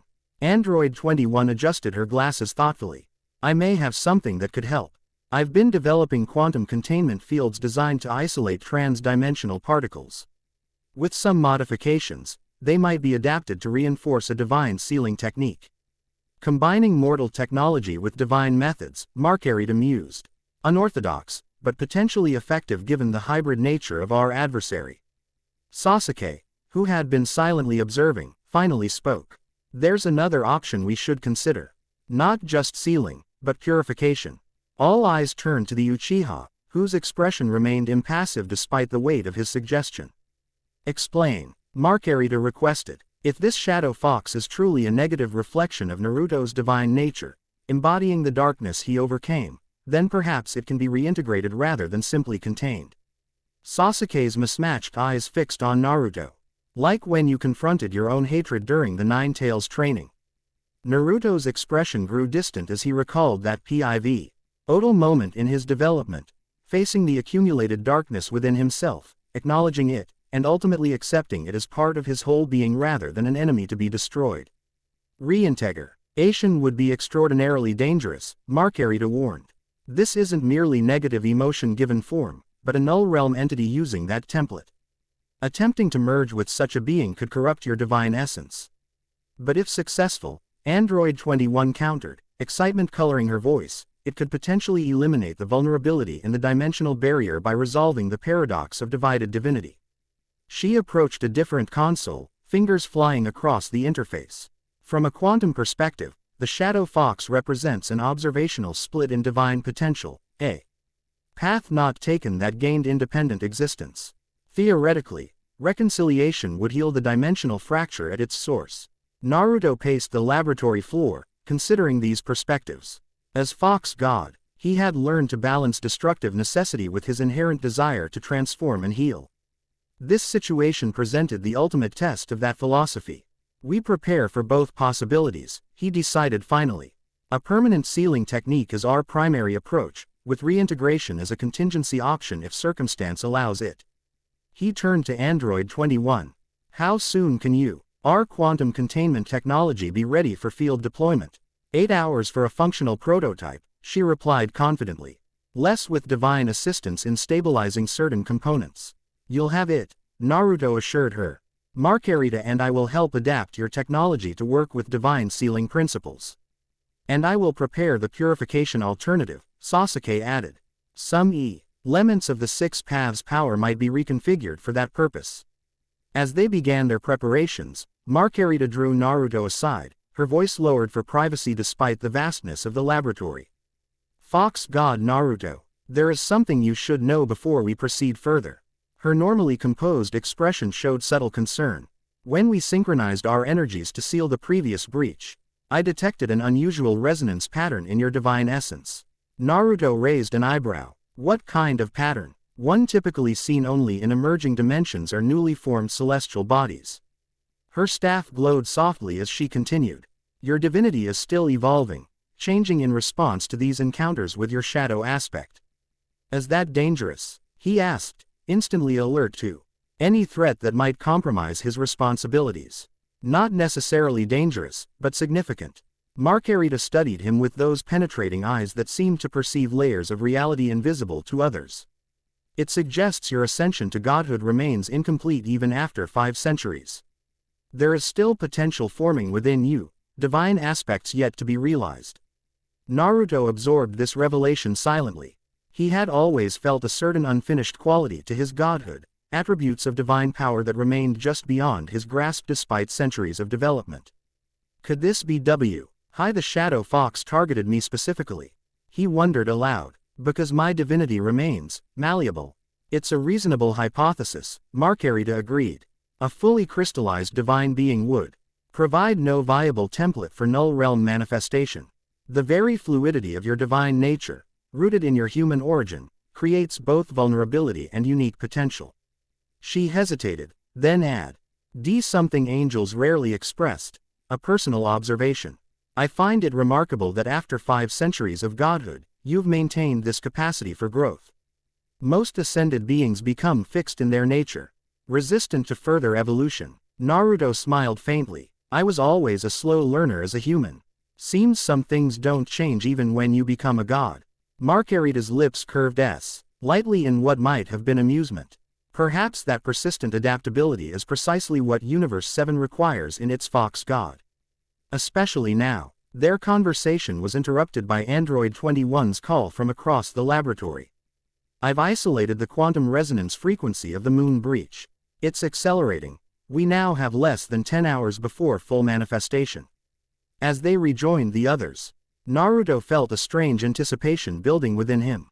For centuries, his divine duties had followed predictable patterns, balancing Beerus's destruction with preservation and renewal, maintaining cosmic equilibrium through careful intervention. This confrontation with a shadow version of himself presented something he hadn't experienced in ages, a challenge that tested not just his power, but his understanding of his own nature. The next hours passed in focused collaboration. Android 21 proved herself an extraordinary scientist, grasping divine concepts with remarkable intuition and translating them into technological applications. Her containment device took shape rapidly, a series of concentric rings inscribed with both scientific formulas and divine seals, designed to create a multi-dimensional prison that would isolate the Shadow Fox from all planes of existence. Naruto worked alongside her, channeling Fox divinity into components that required energy beyond conventional physics. Their collaboration was surprisingly seamless, her analytical precision complementing his intuitive understanding of transformative energy. Your cellular structure is fascinating, Android 21 remarked as they calibrated a particularly delicate component. It retains human DNA patterns but configured around divine energy matrices. Neither fully mortal nor traditionally divine. A reflection of my journey, I suppose. Naruto replied, guiding golden chakra through microscopic channels in the device. I never fully left my humanity behind when I ascended. That's precisely what makes your energy signature so unique, she noted, adjusting her glasses as she studied readings from his chakra flow. Divine beings born as gods have uniform energy patterns, predictable, symmetrical. Yours contains beautiful irregularities, like improvisations in an otherwise strict composition. The comparison surprised him. You see divinity as music. I see everything as patterns, she explained, a rare smile softening her scientific demeanor. Energy, matter, life itself, all expressions of underlying mathematical relationships. But where most divine patterns are perfect and static, yours dances. Something in her description resonated with Naruto's own experience of his powers, the flowing, adaptable nature of Fox divinity that had always set him apart from other gods. Across the laboratory, Sasuke worked in focused silence, ancient scrolls and modern technology spread before him as he developed the purification alternative. Marcarita moved between both efforts, her angelic knowledge helping bridge the gap between mortal science and divine methods. As the 10th hour approached, Android 21 activated a final sequence of tests on the containment device. Prelimina. RAI diagnostics indicate 94% probability of successful dimensional isolation, she announced. The remaining uncertainty relates to the Shadow Fox's potential resistance based on its connection to Fox God Naruto. That connection is both weakness and strength, Sasuke observed, joining them with a small crystalline object in his palm. I've prepared a purification focus using principles from the 6 Paths Sage Chakra. If reintegration becomes necessary, this will help channel the process safely. Naruto accepted the crystal, feeling the familiar resonance of power that had once helped him save the world as a mortal. Thank you, old friend. A soft chime echoed through the laboratory as Android 21's dimensional resonance tracker registered a significant spike. The breach has accelerated again, she reported, eyes fixed on the displays. Full manifestation in approximately 43 minutes. We need to move now. I'll transport us directly to the moon, Naruto offered, divine Cha. KRA already swirling around him in preparation. Wait, Android 21 interrupted, hastily gathering compact equipment. The containment device requires final calibration at the site to match the specif. I see dimensional frequencies of the breach. I need to accompany you. Sasuke raised an eyebrow. You're proposing to join a confrontation with a null realm entity. I'm proposing to ensure my technology functions correctly. She countered calmly. Besides, my body is designed to withstand extreme conditions. Vacuum, radiation, even dimensional stress won't affect me significantly. Marcarita studied the android with newfound respect. Your determination is admirable, though perhaps imprudent. However, your expertise may prove crucial if the containment device requires adjustment during deployment. It's decided then, Naruto concluded. We all go. He extended his hands, creating a sphere of divine energy that enveloped the four of them. Divine technique. Cosmic transposition. The laboratory dissolved around them, replaced momentarily by a swirling vortex of golden light interspersed with glimpses of stars, planets, and dimensions beyond conventional perception. Then, with a flash that briefly outshone the sun, they materialized on the moon's surface. The airless landscape stretched before them, ancient craters and dust undisturbed for millennia except for humanity's brief explorations. But unlike the tranquil surface shown in Earth's scientific records, this section of the moon pulsed with ominous energy. The ground itself seemed to ripple like water disturbed by an approaching leviathan. The entrance to the Tensagen chamber should be beneath that central peak, Sasuke indicated, his Rinnegan perceiving what physical eyes could not. Naruto extended a protective divine barrier around them, creating a localized atmosphere. Android 21, begin calibrating your device. Marcarita, can you scan for the exact breach point? The angel nodded, her staff already emitting pulses of analytical energy. The dimensional thinning is centered approximately 200 meters below the surface. The shadow fox has not yet fully manifested, but its presence is growing. They descended through lunar rock that parted before Naruto's divine command, revealing ancient passages carved with symbols belonging to the Otsutsuki clan. The architecture became more elaborate. As they progressed deeper, columns inscribed with intricate patterns, walls embedded with dormant chakra conductors, ceilings that depicted celestial alignments from thousands of years ago. Finally, He entered a vast spherical chamber where a platform suspended over an apparently bottomless pit once held the Tensagen. Now, instead of the ancient dojutsu, a swirling vortex of darkness occupied He's central space, a tear in reality that bulged and contracted like a breathing entity. It's beautiful, Android 21 whispered, adjusting her scanners. A perfect quantum singularity with negative dimensional properties. Beauty that could consume our universe, Marcarita warned, her staff creating a secondary barrier around the breach. The manifestation is nearly complete. I estimate less than 5 minutes until the shadow fox fully emerges.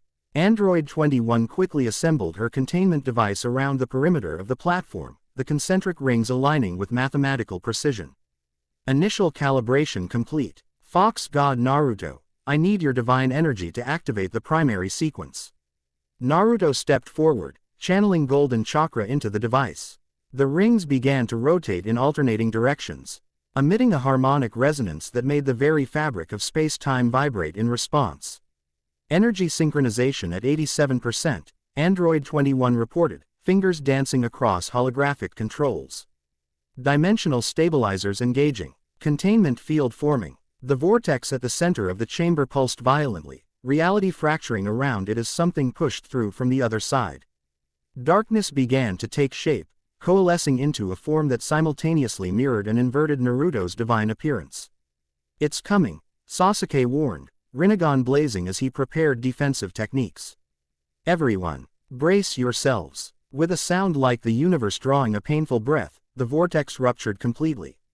Where emptiness had been, a figure now stood, humanoid. But composed of negative light that absorbed rather than emitted illumination. It wore Naruto's face, but twisted into an expression of cold contempt.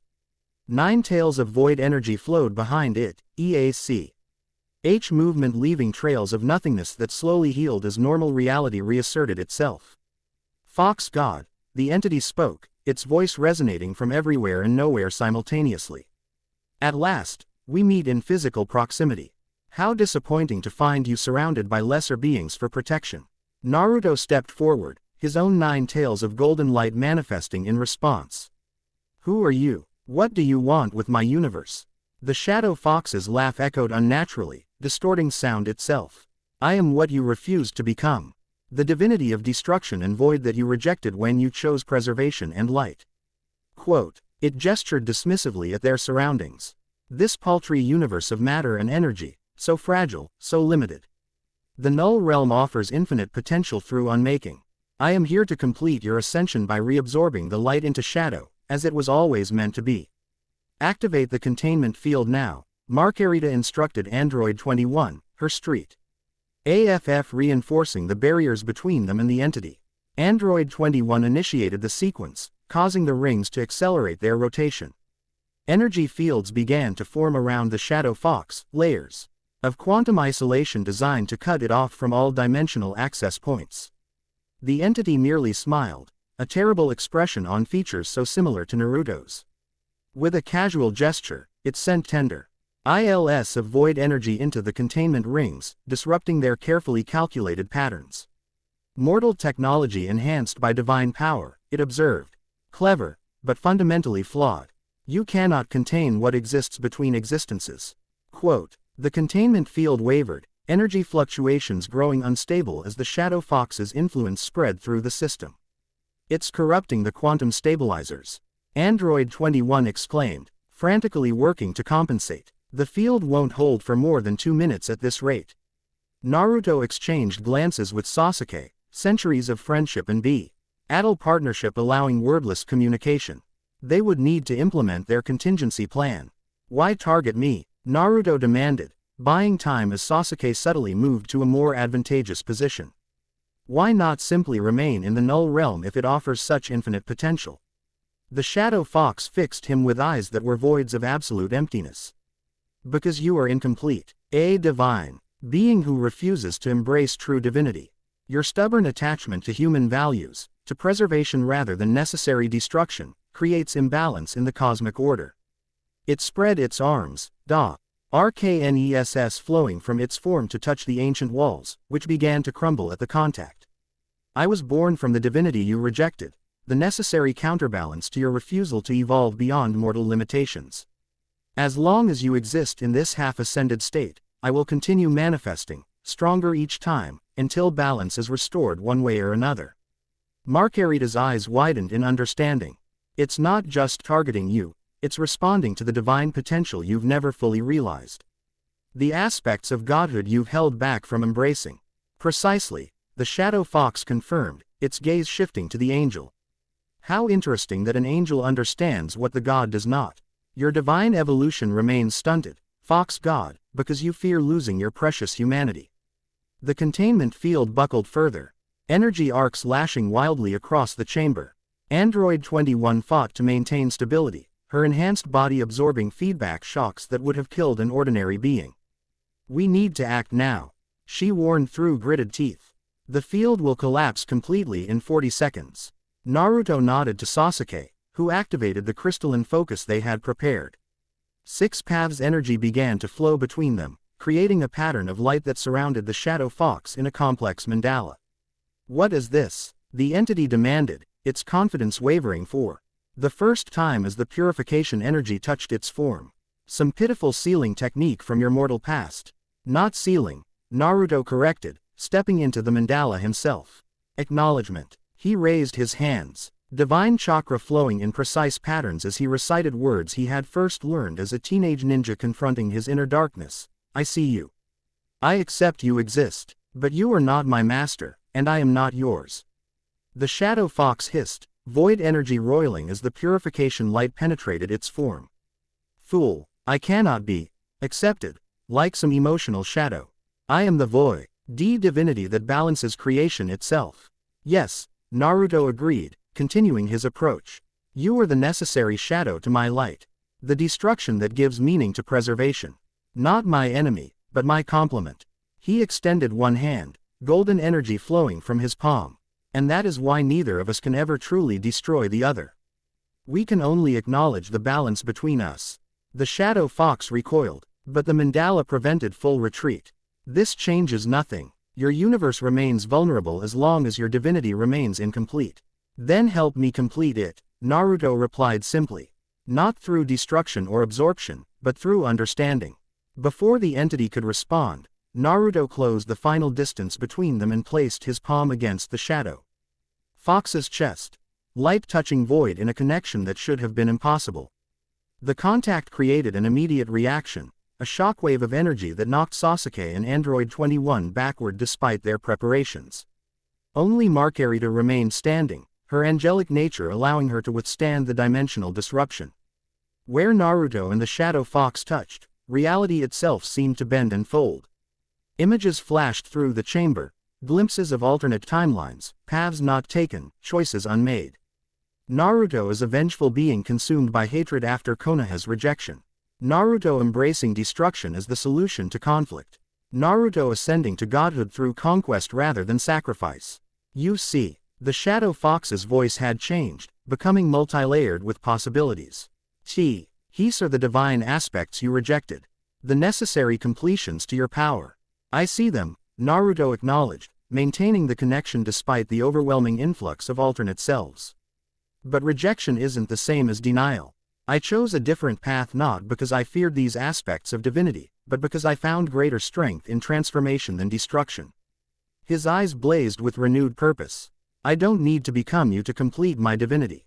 I only need to understand you. With that declaration, he drew upon the crystal Sasuke had prepared, channeling six-pat HS purification energy directly into the point where light met void. The Shadow Fox convulsed, its form destabilizing as the purification energy forced acknowledgement in both directions. Naruto accepting the shadow aspects of divinity while the null entity was compelled to recognize the validity of preservation. This changes nothing, the Shadow Fox insisted, though its voice weakened as its form began to dissolve. I will reform, stronger each time, until you fully ascend. Then I will meet you each time with greater understanding, Naruto promised. Until we both recognize that true divinity requires balance, not dominance. With a final surge of energy that momentarily blinded everyone in the chamber, the Shadow Fox collapsed into a swirling vortex of darkness and light. The vortex contracted rapidly, drawing the entity's essence back toward the null realm, but not before a portion of that essence flowed into Naruto himself, not as corruption, but as integration. When vision cleared, Naruto stood alone at the center of the platform, his divine aura subtly altered. The golden energy that had always characterized his godhood now contained threads of deeper amber and bronze, richer, more complex. Yet still fundamentally light rather than darkness. He swayed slightly, the integration process having demanded enormous energy. Marcarita moved to his side with surprising quickness, her staff providing stability as he regained his equilibrium. Fox God Naruto, she inquired, her tone carrying unusual concern for an angel. I'm here, he confirmed, voice rough with the effort of what he'd experienced. The Shadow Fox has retreated to the null realm, but not permanently. I was right, it can't be destroyed, only understood and temporarily repelled. Android 21 approached cautiously, her scanners assessing the dimensional stability of the chamber. The breach is sealed, at least for now. Quantum readings show a 97% reduction in trans-dimensional permeability.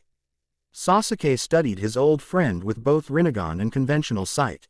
You've changed. Your divine energy has deepened. Naruto nodded, looking down at his hands where faint traces of Beer now flowed alongside the familiar gold. I've integrated some understanding of void divinity without surrendering to it. Not a complete resolution, but a step toward the fuller ascension it mentioned. A significant development, Marcarita observed. This may explain why the Grand Priest assigned me to this investigation. Angels have traditionally guided gods in their evolution. The chamber shuddered suddenly, ancient stone cracking as the energies released during the confrontation destabilized the entire structure. This entire complex is collapsing, Android 21 warned, gathering her equipment. The dimensional stress has compromised structural integrity at a quantum level. Time to leave, Naruto agreed, extending his divine awareness to encompass his companions. All return us to Earth. As the chamber began disintegrating around them, Naruto transported the group back to the surface just in time to witness the spectacular implosion of the ancient Tensagen site. A mass Ive crater formed where the complex had been, moondust billowing outward in a perfect circle that would be visible from Earth for generations. We've bought time, but this conflict is far from resolved. Sasuke observed as they watched the lunar destruction from the safety of Naruto's divine barrier. Indeed, Marcarita agreed. The Shadow Fox will reform and seek new breaches between realities. But perhaps with each encounter, both entities move toward better balance. Android 21 studied Naruto with scientific fascination. Your divine energy readings have stabilized at a new baseline, approximately 17% more complex than before the integration. If this pattern continues with each encounter, theoretical completion might be achieved through repeated controlled interactions. That's your solution? Sasuke questioned skeptically. Repeatedly confront an entity that nearly destroyed reality. Not confrontation, Naruto corrected thoughtfully. Dialogue. Each time we meet, understanding grows in both directions.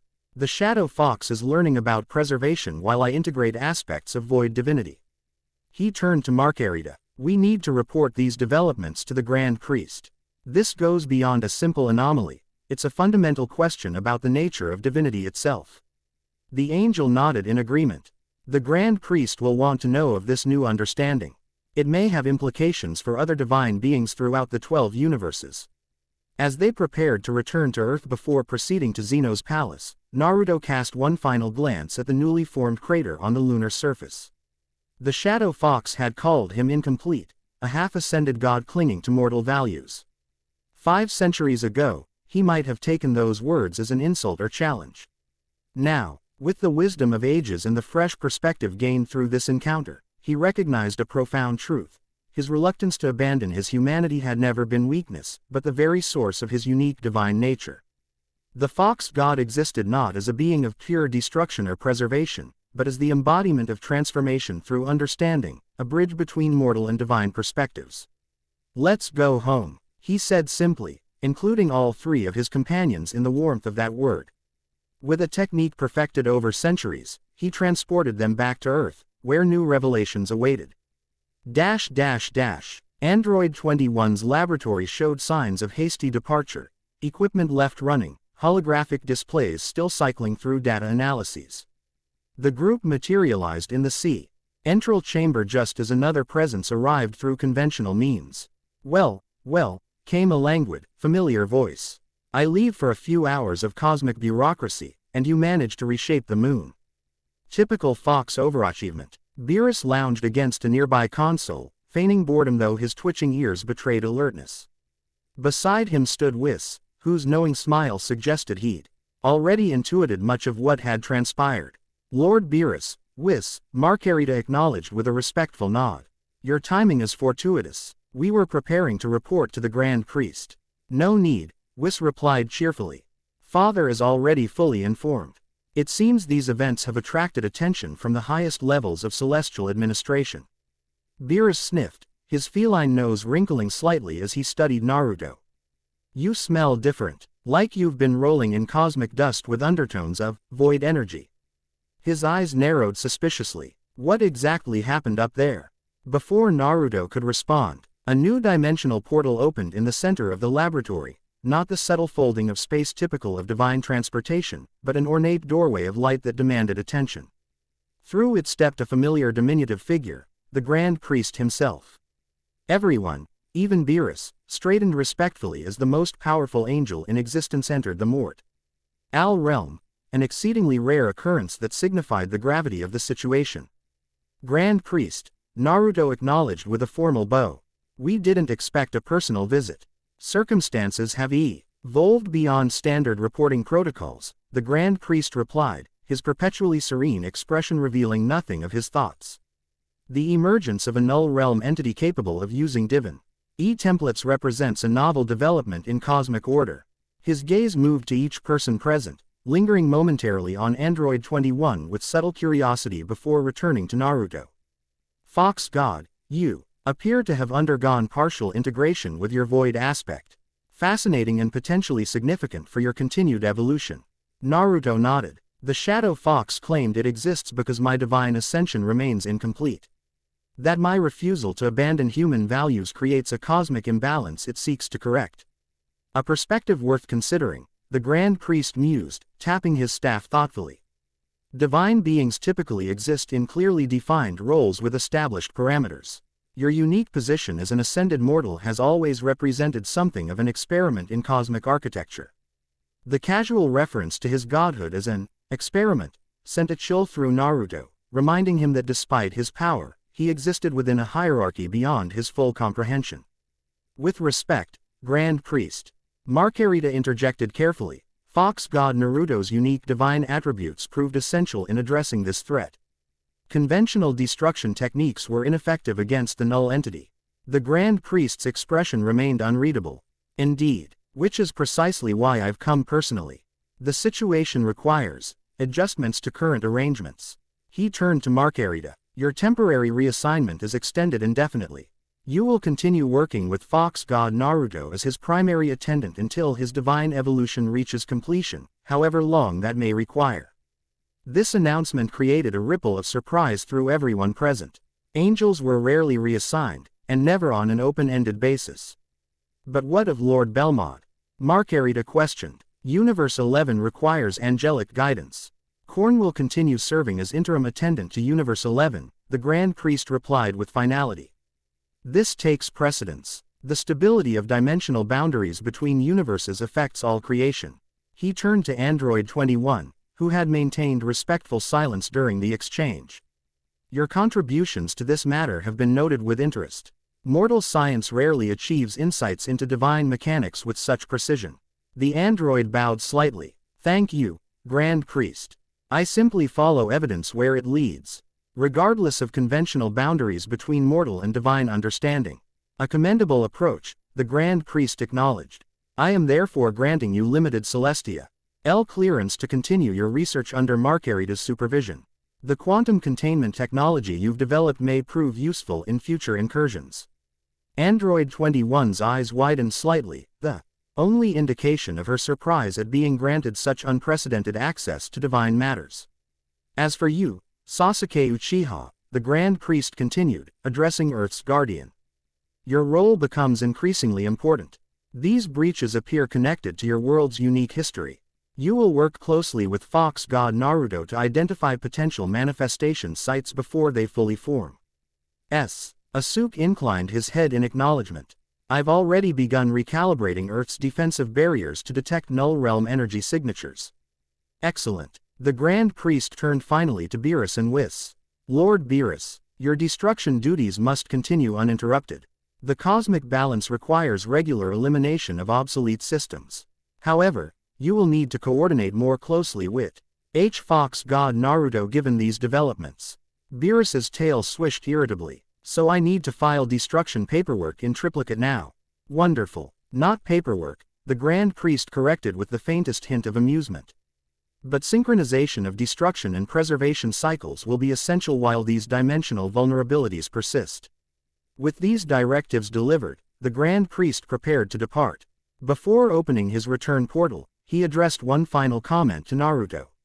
Fox God, what you experienced today represents an important step in your divine evolution. The path of ascension is neither straight nor predictable, particularly for one who began as mortal. His eyes, ancient beyond comprehension, met Naruto's with unexpected directness. Remember that at others perceive as your limitations may in fact be your greatest strengths. The grand experiment continues, with most intriguing results. With that cryptic statement, he vanished through a portal that closed silently behind him, leaving the laboratory suddenly feeling much larger and emptier despite the numerous beings still present. Beerus was the first to break the silence. Well, that was suitably dramatic and vague. Typical celestial micromanagement. He stretched lazily. I suppose this means I'll be seeing even more of you, Fox God. Try not to transform everything I'm scheduled to destroy. Naruto found himself smiling despite the gravity of the situation. Some dynamics never changed, regardless of cosmic revelations. I only preserve what deserves another chance, Beerus. You know that. Yes, which in your estimation is practically everything. The god of destruction yawned demonstratively. Well, while you've been playing with your shadow self, I've developed quite an appetite. Whis, we're leaving. Find me that restaurant in the western continent that serves the fish that screams when you bite it.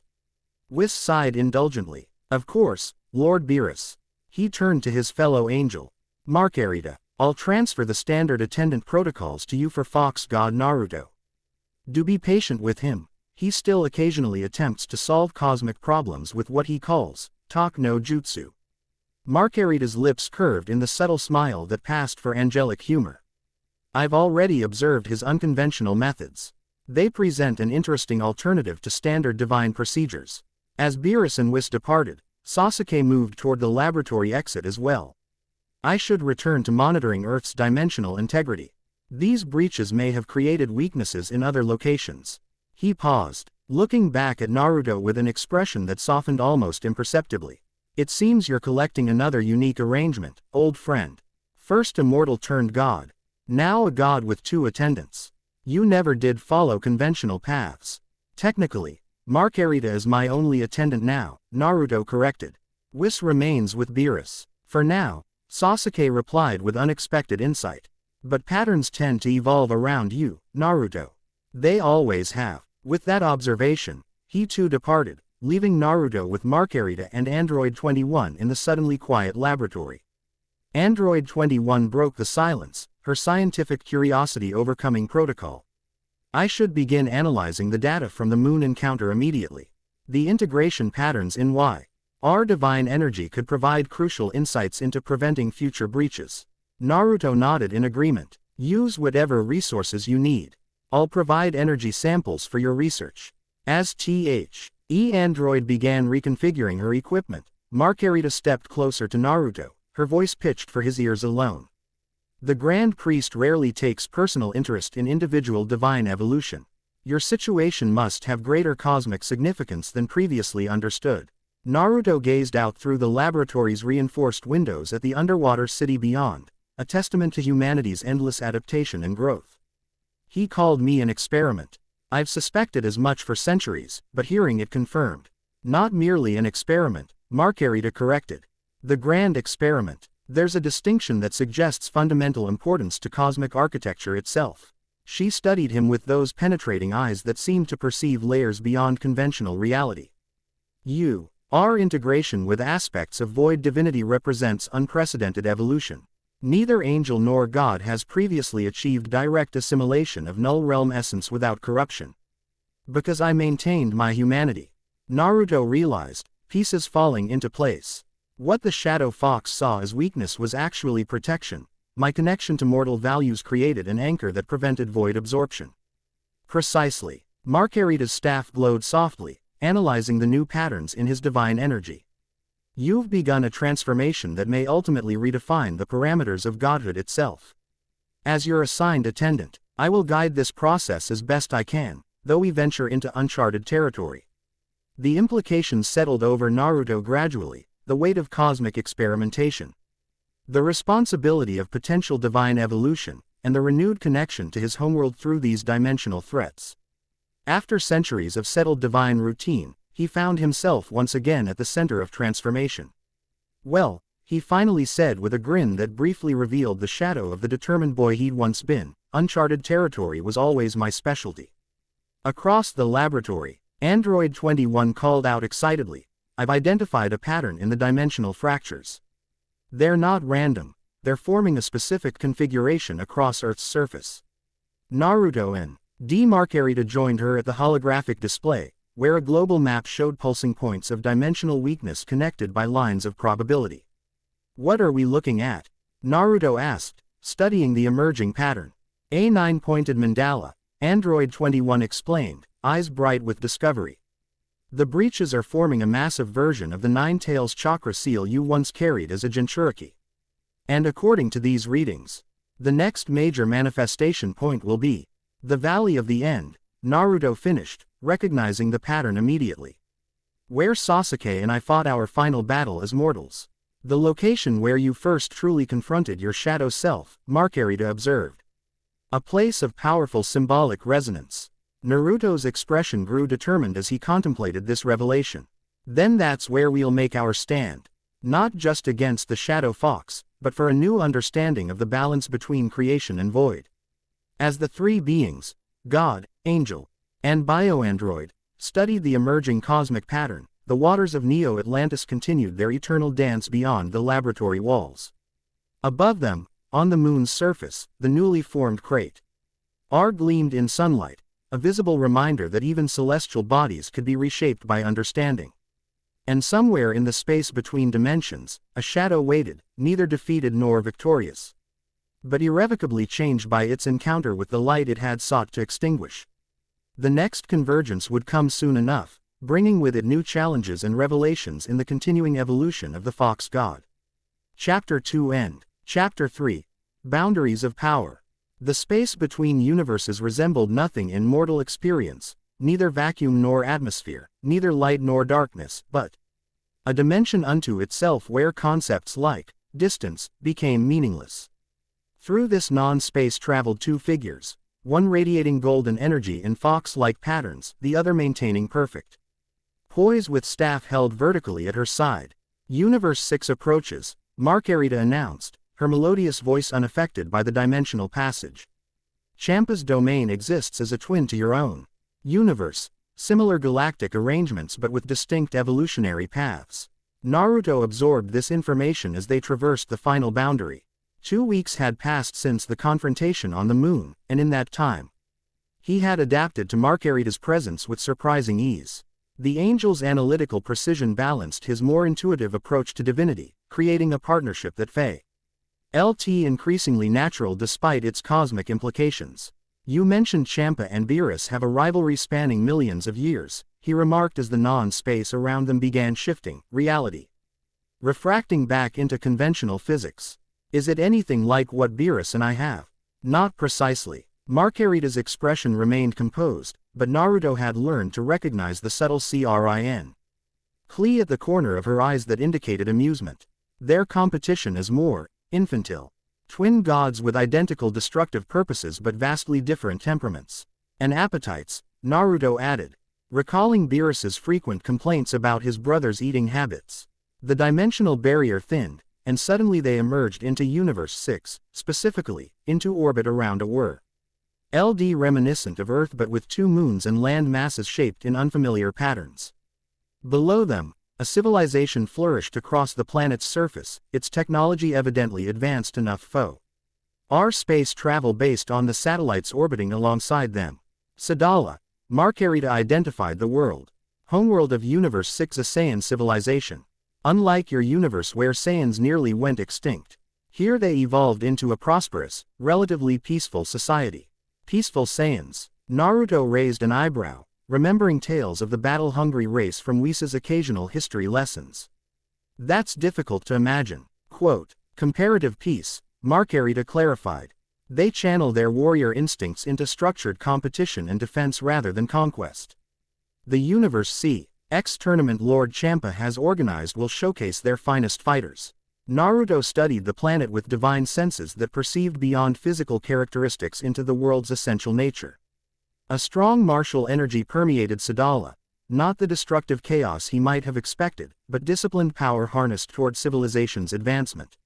Why exactly did the Grand Priest suggest we attend this tournament?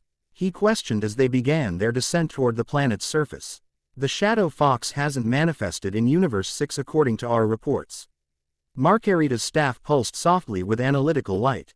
The Grand Priest rarely explains his directives fully, but he indicated that exposure to multiple universal perspectives would benefit your divine evolution.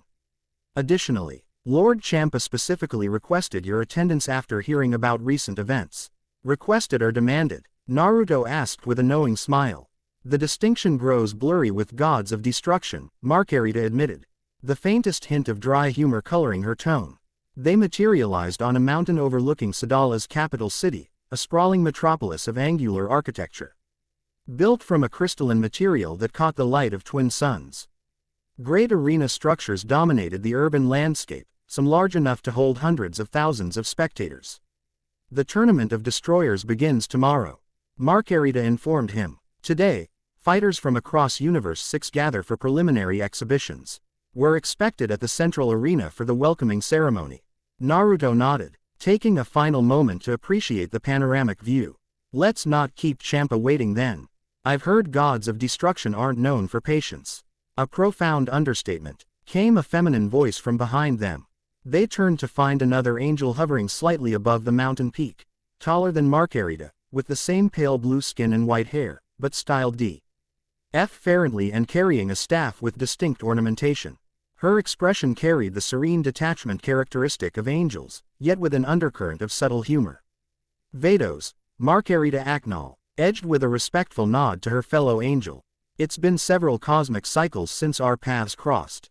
Indeed, sister. Vados descended gracefully to join them on the mountaintop. The Grand Pyst keeps us quite occupied with our respective duties. Her curious gaze shifted to Naruto, studying him with undisguised interest. So this is Universe 7's famous fox god. You've caused quite a stir in celestial circles, particularly with your recent evolution. Naruto bowed respectfully but without subservience, one divine being acknowledging another's attendant. News travels quickly between universes. Instantaneously, when it interests the Grand Priest, Vados confirmed with a knowing smile. Lord Champa has been positively unbearable since learning of your partial null realm integration. He's convinced Lord Beerus somehow orchestrated it to gain advantage in their eternal competition. Beerus would sooner destroy his favorite desert planet than willingly share any advantage, Naruto observed wryly. This comment drew a melodious laugh from Vados. Precisely what I told Lord Champa, though he remains suspicious. Come, he awaits your arrival at the central arena, and his patience diminishes in direct proportion to his increasing hunger. The three celestial beings departed from the mountain peak, traveling through atmosphere rather than teleporting, a courtesy to the planet's inhabitants. Allowing their divine presence to be gradually perceived rather than manifesting suddenly. As they soared above the city, Naruto noticed Saiyan citizens pointing skyward, some bowing in recognition of divine visitors.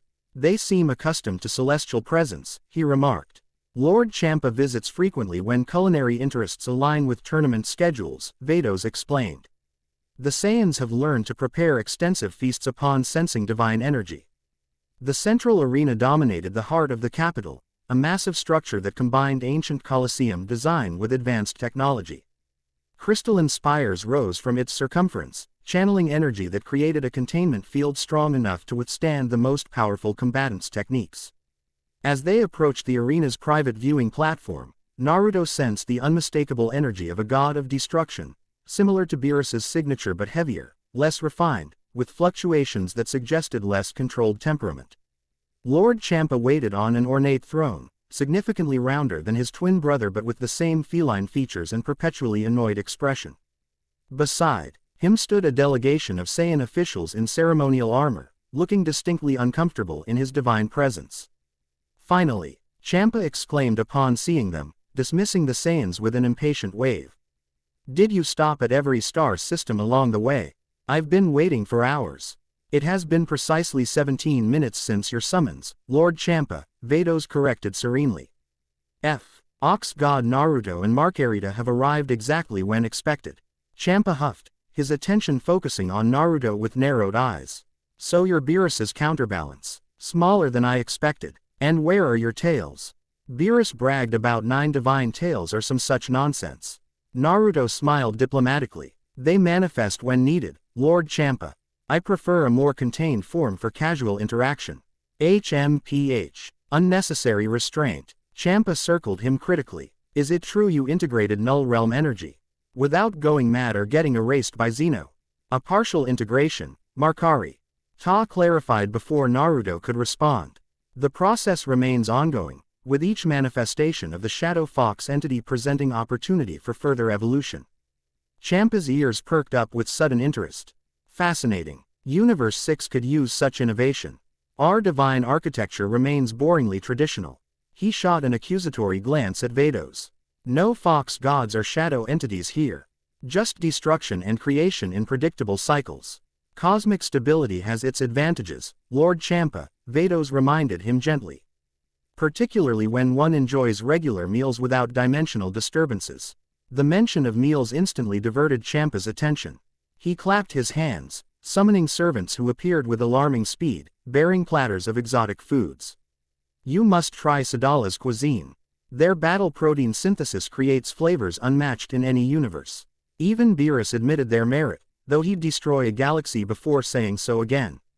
As servants arranged an impromptu feast, Champa gestured toward the arena below, where fighters gathered for preliminary exhibitions. The Tournament of Destroyers celebrates controlled destruction, the boundary between annihilation and transformation that defines cosmic balance.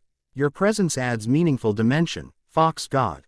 I'm honored by the invitation, Naruto replied diplomatically, accepting a offered beverage that shimmered with colors unknown in Universe 7. Though I'm curious about the tournament's purpose beyond entertainment. Champa stuffed several delicacies into his mouth before answering. Purpose. Must everything have some grand design?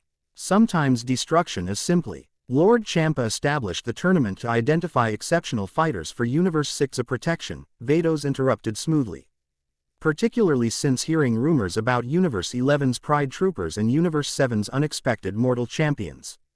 Always competition with you twin destroyers, Marcarita observed with subtle amusement. Champa swallowed hastily. Speaking of competition, we've arranged a special exhibition match to honor your visit. Nothing too elaborate, just a friendly demonstration between universes. The gleam in his eyes immediately put Naruto on alert. What kind of exhibition? You, Champa pointed with a chicken leg for emphasis, against one of our rising Saiyan prodigies. Just a friendly spar to entertain the crowds. No divine powers, naturally, that would be unsporting. Naruto exchanged glances with Marcarita, whose slight head tilt conveyed volumes. This was clearly planned in advance. Possibly with ulterior motives, but not necessarily threatening. I would be happy to participate, Naruto agreed carefully, provided the parameters are clear. Even without direct divine energy, my base fighting abilities reflect centuries of training. Excellent. Champa looked genuinely delighted. The match begins in 1 hour. Vados will show you to preparation Chom. Burrs while I finish this magnificent feast. He paused, adding with forced casualness. Oh, and your opponent is something of a prodigy, young, impetuous, but remarkably talented. Should provide adequate diversion. As Vados led them from the viewing platform, Naruto couldn't help but notice her barely concealed amusement. Lord Champa seems unusually invested in this exhibition match, he observed. Once out of the God of Destruction's hearing. Indeed, he's been planning it since learning of your scheduled visit, Vados confirmed. The fighter he's selected has been training specifically for this opportunity. Though I suspect she may have received incomplete information about your capabilities. She, Naruto questioned. Caulifla, Vados elaborated. Universe 6 a most promising young Saiyan warrior. Impulsive, proud, and extraordinarily gifted. The first female Super Saiyan in our universe's recorded history. Marcarita's eyes showed a flicker of interest. Super Saiyan transformation at such a young age is remarkable. Her power ceiling must be exceptional. Beyond conventional measurement, Vados agreed. Though her technique remains unrefined, her raw potential rivals legendary fighters. She specifically requested this match after hearing tales of the Fox God. They arrived at a preparation chamber equipped with amenities unfamiliar to Universe 7, healing Tekken. Ologies and training apparatus designed specifically for Saiyan physiology. I'll leave you to prepare, Vados announced. Marcarita can assist with acclimation to our universe's slightly different energy constants. The exhibition begins when the twin suns align in 47 minutes. After she departed, Naruto turned to Marcarita with an arched eyebrow. This feels suspiciously like Champa. Sting my capabilities under the guise of entertainment. Undoubtedly, the angel agreed. Gods of destruction rarely arrange events without multiple purposes. This exhibition serves as diplomatic courtesy, public spectacle, and strategic assessment simultaneously. Naruto smiled, removing his outer robe to reveal simpler attire beneath, reminiscent of his old ninja uniform but crafted from divine material that adjusted to its wearer's needs. Well, I wouldn't want to disappoint Lord Champa's intelligence-gathering efforts. Marcarita watched as he performed a series of stretches that would have appeared mundane to casual observers but actually served to align his energy with Universe 6 a unique frequency. How much of your ability do you intend to reveal? Enough to make the match INTE resting without overwhelming my opponent, he replied, his movements fluid with centuries of practiced discipline. If this Caulifla is as talented as described, she deserves a genuine challenge raw. Fairer than either patronizing restraint or overwhelming force. A considerate approach. Marcarita's staff glowed softly as she created a minor dimensional barrier around the chamber. However, the are that Saiyan pride responds poorly to perceived condescension. She will expect your full effort, regardless of power differential. Naruto paused mid-stretch, childhood memories surfacing unexpectedly. She sounds like someone I would have gotten along with in my younger days. Your personnel file mentions similar traits in your mortal youth, Marcarita noted. Determination bordering on recklessness, pride in personal growth, refusal to acknowledge conventional limitations. You've studied my personnel file. Naruto questioned with amusement. Naturally, as your assigned attendant, comprehensive understanding of your development path is essential. Her expression remained composed, but Naruto detected the subtle shift that indicated she was sharing something normally kept private. Your journey from ostracized child to world savior to reluctant deity represents an unprecedented trajectory in cosmic records. The casual mention of his past sent unexpected warmth through him. Few beings in the multiverse knew or acknowledged his origins. Most saw only the fox god, not the orphan boy who had once fought desperately for recognition. Well, he said, resuming his preparations. Let's add exhibition fighter in Universe 6 to that unusual trajectory. The central arena roared with the collective voice of 90,000 Saiyans, their warrior culture celebrating the spectacle before them. Preliminary matches had concluded, leaving the exhibition between universes as the day's culminating event.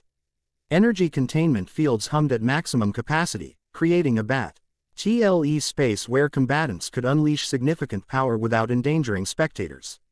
Naruto stood at one entrance to the arena floor, observing the crowd with interest. Unlike human gatherings he remembered from his youth, this audience displayed remarkable discipline, their excitement contained within structured chanting and ritualized responses to announced fighters. Saiyans evolved complex social protocols to channel their aggressive instincts, Marcarita explained, standing beside him before the match. Their society would have self-destructed generations ago otherwise. A lesson in transformation rather than elimination, Naruto noted. Perhaps Beerus could learn something from Universe 6. I'll be sure not to mention that suggestion to him, Marcarita replied with the faintest hint of humor.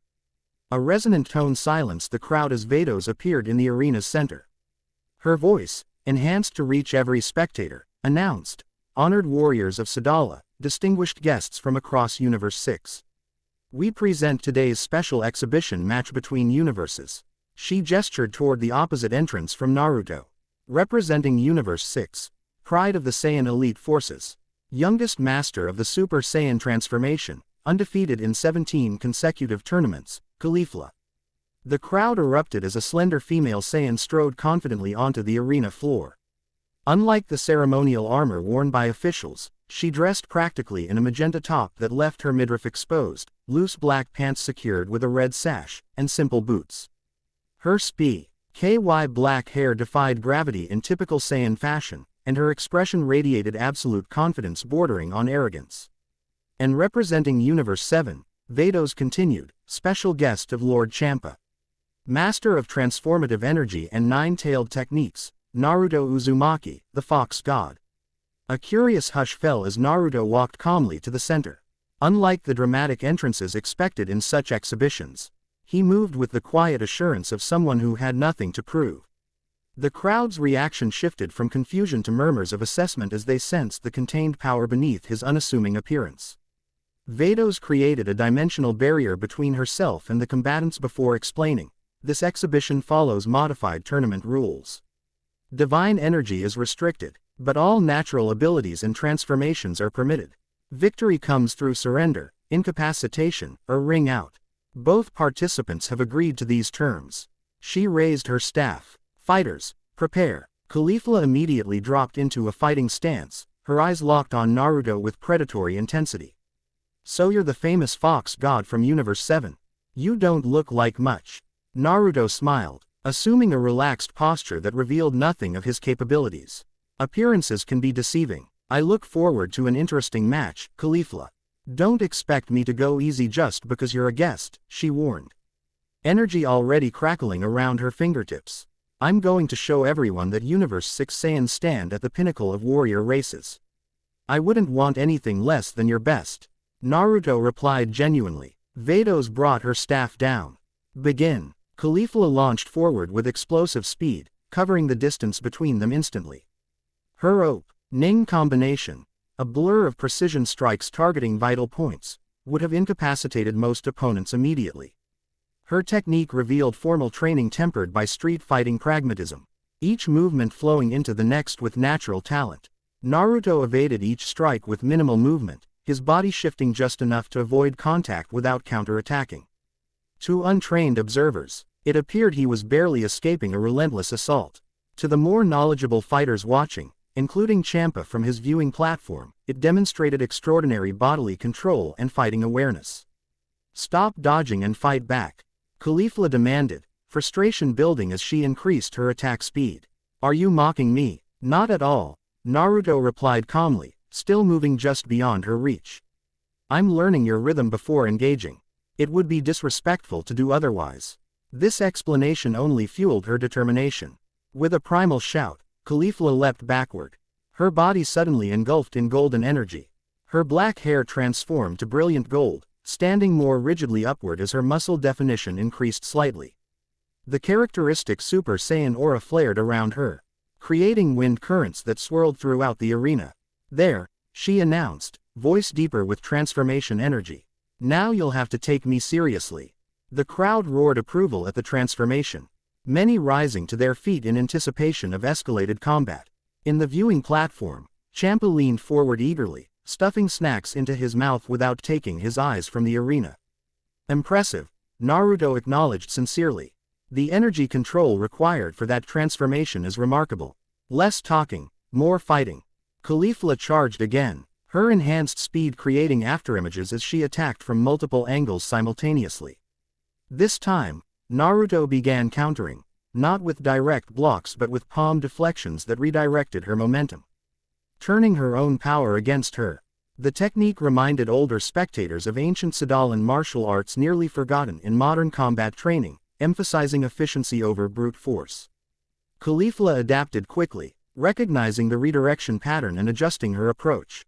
She fired a barrage of energy blasts, not to hit directly but to limit his movement options, hurting him toward a prepared strike. The strategy showcased tactical thinking beyond her years, combining Saiyan power with unexpected cunning. Naruto acknowledged the cleverness of her approach with an appreciative nod before suddenly changing tempo. Where he had been defensive, he now initiated a sequence of strikes so fluid they appeared as a single continuous motion, each connected with precisely calibrated force, enough to test her defenses without causing injury. "There it is," Marcarita commented from the sidelines to Vados. "The gentle fist technique adapted through centuries of refinement." "Fascinating," Vados replied, staff recording the exchange for later analysis. "He's combined the Hyuga clan's precision targeting with sage energy distribution principles." Lord Champa will be most interested in this data. In the arena, Caulifla found herself unexpectedly defensive, her Super Saiyan enhancements barely sufficient to track Naruto's movements. Each strike she blocked sent unusual energy reverberations through her system, not damaging but disruptive to her ki flow. "What kind of technique is this?" she demanded, frustration evident as she struggled to regain offensive momentum. "You're not fighting like any warrior I've encountered. I've had centuries to refine my approach," Naruto explained, maintaining constant motion while speaking without apparent effort. "My fighting style incorporates elements from many traditions across Universe 7. Caulifla's competitive spirit ignited at this challenge. With a fierce grin, her aura intensified, electricity now crackling through the golden energy field surrounding her. "Then let me show you what Universe 6 Saiyans can do." Her power surged dramatically as she pushed beyond standard Super Saiyan into the more advanced Super Saiyan 2 state. The transformation sent shockwaves across the arena, energy containment fields flaring as they absorbed the output. "Remarkable control for one so young," Naruto observed, genuine admiration in his voice. Caulifla launched forward with renewed determination, her enhanced state allowing combinations of impossible speed and precision. This time, Naruto found himself genuinely pressed to maintain defensive advantage, her attacks requiring active counters rather than simple evasion. The exchange accelerated until their movements became nearly invisible to normal perception. Impact shockwaves revealing clash points across the arena. The crowd watched in stunned silence, most never having witnessed combat at such intensity. From the viewing platform, Champa called down to Vados, "Is he using divine energy?"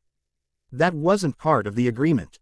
"No, Lord Champa," Vados replied without taking her eyes from the match. "Fox God Naruto is restricting himself to natural energy manipulation as specified. What you're witnessing is mortal technique refined through centuries of practice." "Impossible," Champa protested. "No mortal technique could match Super Saiyan 2 without divine enhancement." Marcarita joined the conversation. Before his ascension to godhood, Naruto Uzumaki was already exceptional among mortals. His natural abilities incorporated Biju Chakra and Pei, RFECT Sage Energy Balance, foundations that divine evolution enhanced rather than replaced. Below, the combat reached new intensity as Caulifla, frustrated by her inability to overwhelm her opponent, gathered energy for a signature attack. "Crush Cannon," she shouted, firing a concentrated beam of destructive energy directly at Naruto. Instead of dodging, Naruto extended his palm toward the oncoming attack. The crowd gasped collectively, expecting devastating impact.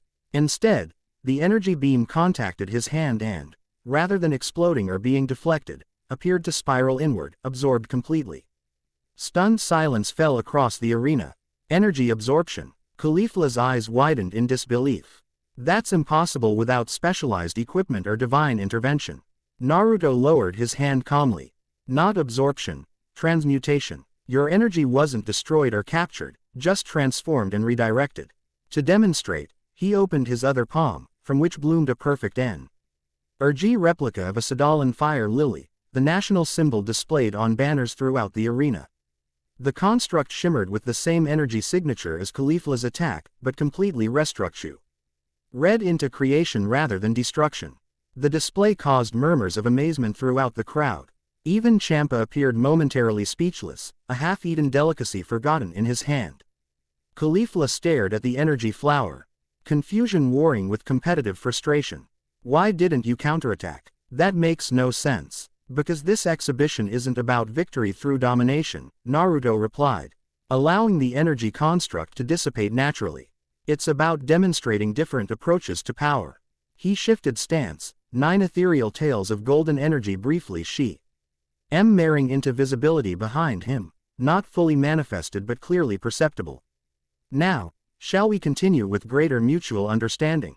Something in his words and demeanor penetrated Caulifla's battle focus. She studied him with narrowed eyes, reassessing based on what she'd witnessed. "You're holding back significantly, aren't you?" "As are you," Naruto countered with surprising insight. Quote, "Your energy indicates potential for further transformation beyond your current state." This observation clearly surprised her. "How could you possibly know that?"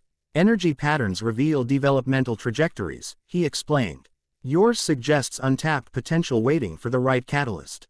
Rather than appearing offended by this assessment, Caulifla's expression showed sudden intense interest. "You can see potential transformations.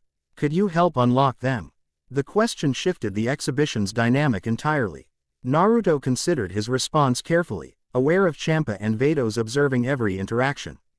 "That would depend on many factors, including your readiness and intended purpose." "My purpose is becoming the strongest warrior in Universe 6, Caulifla declared without hesitation. "If you can help me achieve that, I'm willing to learn whatever techniques you're offering." Naruto glanced toward Vados, whose subtle nod granted permission for this unexpected development. "Perhaps we could continue this conversation after completing our exhibition. For now, the audience deserves the spectacle they came to witness." Caulifla grinned, her competitive spirit rekindled. "Agreed. Let's give them something worth remembering." What followed was less combat than choreographed demonstration, both fighters showcasing their most impressive techniques without intent to overwhelm the other. Caulifla's Saiyan abilities displayed remarkable raw power and adaptation, while Naruto revealed centuries-refined techniques that transformed rather than destroyed incoming energy. The exhibition concluded with simultaneous attacks that met at the arena's center, creating a spectacular energy display that dissolved harmlessly upward.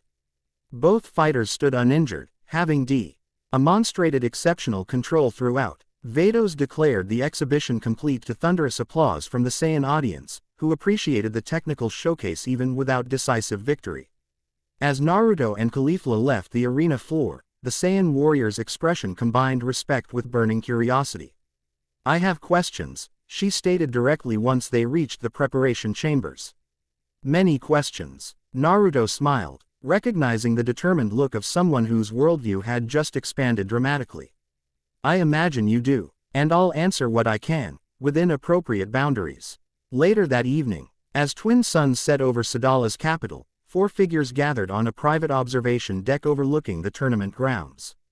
Champa reclined on a floating cushion, alternating between various delicacies while Vados stood dutifully nearby. Across from them, Naruto and Marcarita occupied simple seating arranged for diplomatic discussion. "Well, Fox God, you certainly provided an interesting exhibition," Champa remarked between bites, though hardly the competitive spectacle I anticipated. The audience seemed satisfied, Naruto observed mildly.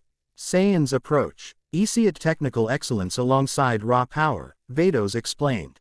"Today's demonstration gave them much to analyze and incorporate into their own training." Champa waved dismissively. Yes, very educational. More importantly," he leaned forward, eyes narrowing, "those techniques you displayed. The energy transmutation specifically, is that unique to Fox divinity or something you developed independently?" The question revealed Champa's true interest in arranging the exhibition, intelligence gathering about Universe 7's divine capabilities. "A combination of both," Naruto answered truthfully but carefully. "The foundation exists in natural energy manipulation I learned as a mortal, refined through divine evolution." "Could it be taught to others?" Champa pressed, poorly disguising his strategic interest. Marcarita interceded smoothly. "Divine techniques remain specific to their originator's nature. Transformation principles fundamentally differ from destruction methodologies." Champa settled back, clearly disappointed but not surprised. "Worth asking. Universe 6 could benefit from more diverse divine approaches. Destruction and creation become tedious over millions of years. Perhaps that explains your interest in tournaments," Naruto suggested. "They provide transformation through controlled conflict rather than outright destruction." This observation earned an approving nod from Vados and a thoughtful expression from Champa. "An interesting perspective. My brother dismisses these events as meaningless diversions, but they serve multiple purposes beyond entertainment."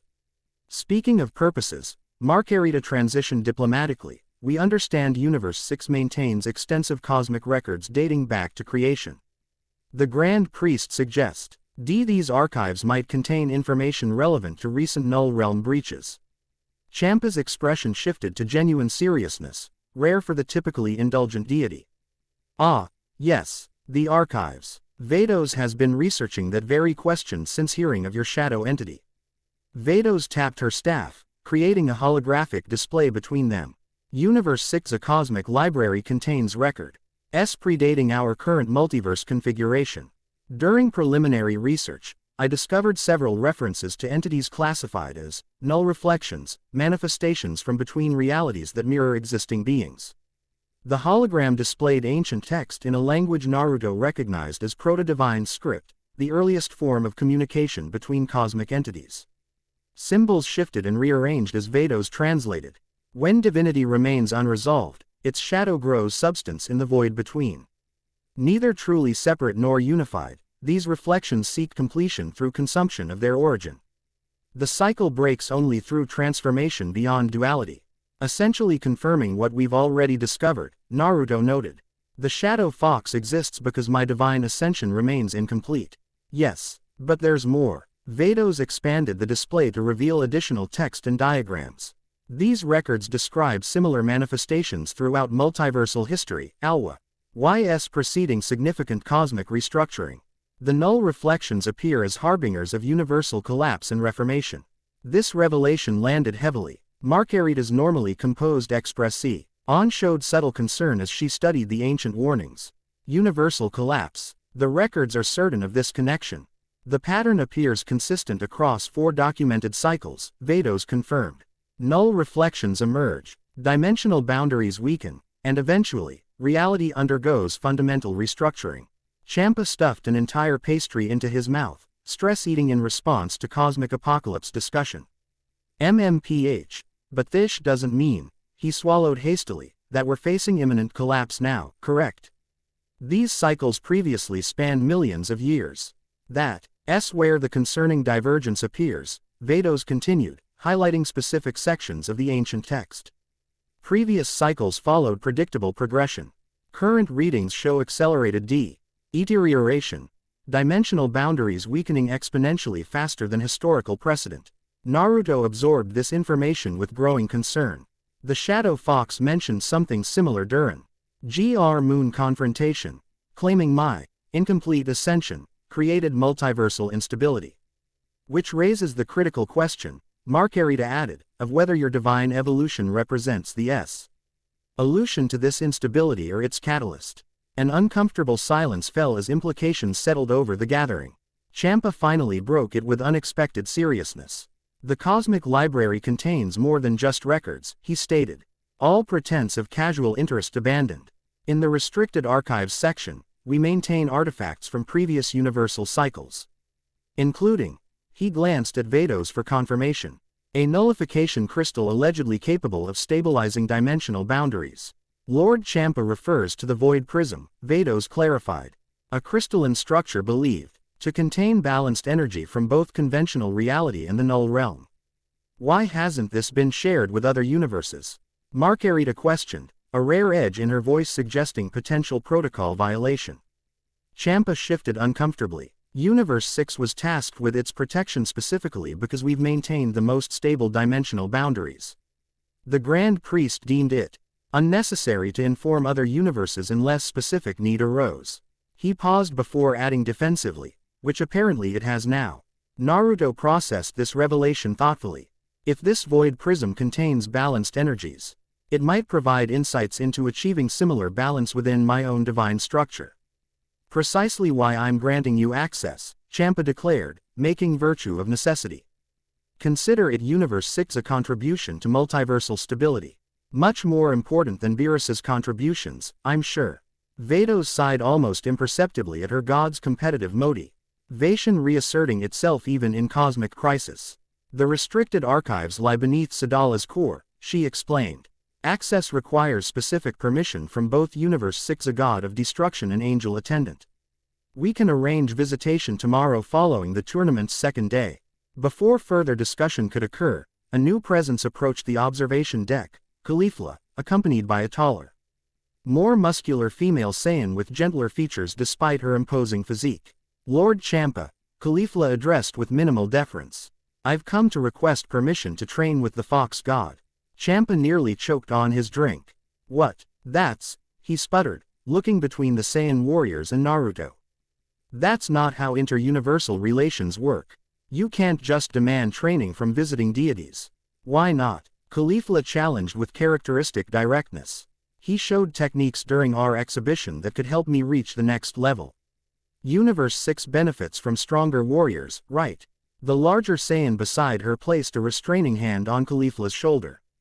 What my sister means, she clarified in a more diplomatic tone, is that we fully request consideration for temporary training exchange, if the Fox God finds such arrangement acceptable. Naruto studied both Saiyans with interest. Caulifla radiated raw potential and determination, while her companion possessed more refined energy control despite lower maximum output. This is Kale, Caulifla introduced, noticing his assessment. My protege and sister in arms. She has extraordinary potential too, a different transformation type that needs guidance to master. Vedos turned to Naruto. Caulifla and Kale rank among Universe 6's most promising warriors. Their Devil's mental trajectory suggests potential significance beyond conventional Saiyan limitations. The implication was clear. These weren't merely talented fighters but potentially crucial elements in Universe 6's cosmic importance. Their development might have multiversal implications, particularly with unusual transformation capabilities. I'd be willing to share certain training principles, Naruto offered carefully. Provided such exchange receives proper authorization and serves universal balance rather than competitive advantage. Champa stroked his chin thoughtfully. Inter-universal training exchange. Beerus would be furious about sharing Universe 7 techniques. A smile slowly spread across his face. Which makes it an excellent idea. Vedos, make the necessary arrangements. As you wish, Lord Champa. The angel replied with practiced neutrality, though Naruto detected the faintest amusement in her tone. Caulifla barely contained her excitement, while Kale offered a respectful bow. "Thank you for this opportunity, Fox God Naruto. We won't disappoint you." As the Saiyan warriors departed with Vados to formalize arrangements, Champa turned back to Naruto with surprising seriousness. "There's something else you should know before visiting the restricted archives. Something not included in official records." His voice lowered conspiratorially. "The last time null reflections appeared, they didn't simply precede universal restructuring, they actively facilitated it. And they were opposed by a coalition of gods led by a being with divine characteristics remarkably similar to yours." "Similar how?" Naruto questioned, instantly alert. "A divine entity who maintained connection to mortal origins," Champa explained. "The records call them the Preserved One, and ascribe abilities focusing on transformation rather than creation or destruction." Marcarita and Naruto exchanged significant glances. The parallels couldn't be coincidental. "What happened to this Preserved One?" Naruto asked. Champa's expression grew uncharacteristically solemn. "Unknown. The records end with a final confrontation at something called the boundary of all things. After that, nothing. The next entries come from the beginning of our current multiversal cycle." The implications hung heavy in the evening air. Not just universal collapse, but a previous divine entity with similar characteristics to Naruto, who had confronted a similar threat, and potentially failed, given the subsequent cosmic reset. "We should inform the Grand Priest immediately," Marcarita stated, her staff already glowing with communication energy. "Already done," came a new voice as reality shifted slightly to accommodate another arrival. A diminutive figure with pale green skin, white hair styled in a mohawk, and ornate attire marked him as a Kai. But his energy signature felt distinctly different from Supreme Kai's Naruto had previously encountered. Something in his aura projected absolute certainty bordering on zealotry. "Supreme Kai Zamasu of Universe 10, he introduced himself with a formal bow that somehow conveyed condescension rather than respect. "The Grand Priest has assigned me to participate in this investigation due to my extensive research into divine evolutionary patterns." Champa looked genuinely surprised. "Zamasu? Why would the Grand Priest send a Kai from Universe 10 into this matter? Especially without informing me first. Divine protocol supersedes individual universal sovereignty when multiversal stability is threatened," Zamasu replied smoothly. "The Grand Priest deemed my unique perspective essential to resolving the null reflection crisis." His cold eyes fixed on Naruto with unsettling intensity, particularly given the unusual nature of Universe 7's Fox God. A mortal elevated to divinity, now manifesting null realm connections. Such unprecedented irregularity demands careful examination. Something in his tone raised immediate warning signals for Naruto. The Kai's outward respect barely masked underlying disdain. "Your expertise is welcomed, Supreme Kai Zamasu," Marcarita responded with perfect diplomatic poise, though Naruto sensed her similar reservation. "The Grand Priest's wisdom in assembling diverse perspectives will undoubtedly benefit our investigation." Zamasu inclined his head in acknowledgement, though his attention remained fixed on Naruto. "Indeed, I have studied the Fox God phenomenon with particular interest since its inception. A mortal ascending to divine status contradicts the natural order, yet here you stand, neither fully God nor mortal, creating ripples throughout cosmic architecture. The Grand Priest himself authorized my ascension," Naruto reminded him calmly. "Divine order clearly a comet. Atesh evolution beyond traditional boundaries. Authorization doesn't equate to wisdom," Zamasu countered. "Mortals fundamentally lack the purity and perspective necessary for true divinity. Their consciousness remains contaminated by limited existence." The Kai's bigotry lay barely concealed beneath formal language. Naruto had encountered similar attitudes occasionally throughout his centuries of godhood, traditional deities who considered his mortal origins a permanent stain on divine hierarchy. Champa, sensing the growing tension, intervened with uncharacteristic diplomacy. "Well, this has been a fascinating discussion, but tournament responsibilities demand attention. Zamasu, appropriate accommodations have been prepared for visiting dignitaries. Vados will show you to your quarters." As the Universe 10 Kai departed with a final measuring look at Naruto, Champa exhaled dramatically. "Charming fellow. Exactly the personality you want investigating potential universal collapse. His inclusion seems calculated. Marcarita observed carefully. Zamasu has been vocal about maintaining strict separation between mortal and divine realms, Champa confirmed, lowering his voice despite the Kai's departure. His research supposedly focuses on divine purity and preventing what he calls contamination from mortal influence. Making him naturally opposed to my very existence, Naruto concluded. Not to mention my approach to divinity. Politics exists even among gods, Champa shrugged, returning to his refreshments. The Grand Priest rarely makes arbitrary decisions. Including Zamasu likely serves some purpose beyond his stated expertise. Naruto absorbed this development thoughtfully. Cosmic politics had never been his strength. He preferred direct action to bureaucratic maneuvering. But centuries as Fox God had taught him to recognize when larger games were in play around him. We should proceed with our original investigation while accommodating Zamasu's inclusion, Marcarita suggested. The restricted archives and void prism remain our priority. As night settled over Sadala, Naruto found himself contemplating boundaries, between universes, between mortal and divine. Between creation and void, each seemingly fixed line blurred under closer examination, revealing complexity beyond traditional understanding. The tournament and political development. TS had overshadowed the central revelation from Vados's research. Universal collapse might be approaching, accelerated beyond historical precedent, with Naruto's incomplete divine nature potentially central to either salvation or destruction.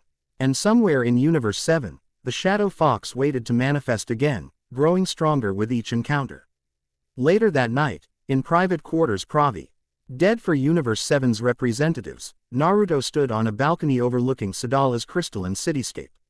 Twin moons cast dual shadows across architectural features, creating an otherworldly geometric pattern that reminded him of the dimensional calculations Marcarita had shown him during their journey.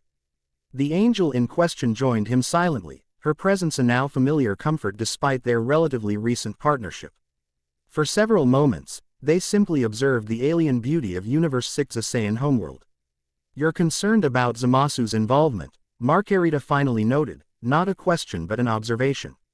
Not concerned, cautious, Naruto clarified. His perspective on mortal-divine separation directly opposes everything I represent. That creates natural tension. Tension the Grand Priest undoubtedly anticipated, she agreed. My father rarely makes appointments without multiple intended outcomes. The casual reference to her relationship with the Grand Priest reminded Naruto of the complex hierarchies within divine governance. Angels maintained emotional distance from most cosmic affairs, yet carried immense knowledge and power beyond even gods of destruction. What do you think his purpose might be? Naruto asked directly. Including someone clearly predisposed against my divine nature seems counterproductive if resolving the Shadow Fox situation is the priority. Marcarita considered the question with characteristic thoughtfulness before responding. Opposition often clarifies one's convictions. Perhaps your divine evolution requires confronting philosophical challenges alongside physical ones. She turned to face him directly, staff held vertically at her side in her customary posture. Your integration with Null Realm Energy Suchi. Edited precisely because you maintained core principles despite contrary pressure. Zamasu represents ideological opposition that may similarly strengthen your divine identity through contrast. Cosmic immunotherapy. Naruto suggested with a wry smile. Controlled exposure to hostile philosophy to build resistance. An apt metaphor, Marcarita acknowledged, the faintest curve of her lips indicating appreciation for his insight. The Grand Priest thinks in patterns beyond conventional causality. What appears as conflict often serves harmony through unexpected pathways. Naruto leaned against the balcony railing. Centuries-old habits from his human life surfacing in casual posture despite his divine status. 500 years of godhood, and the cosmic administrative structure still occasionally baffles me.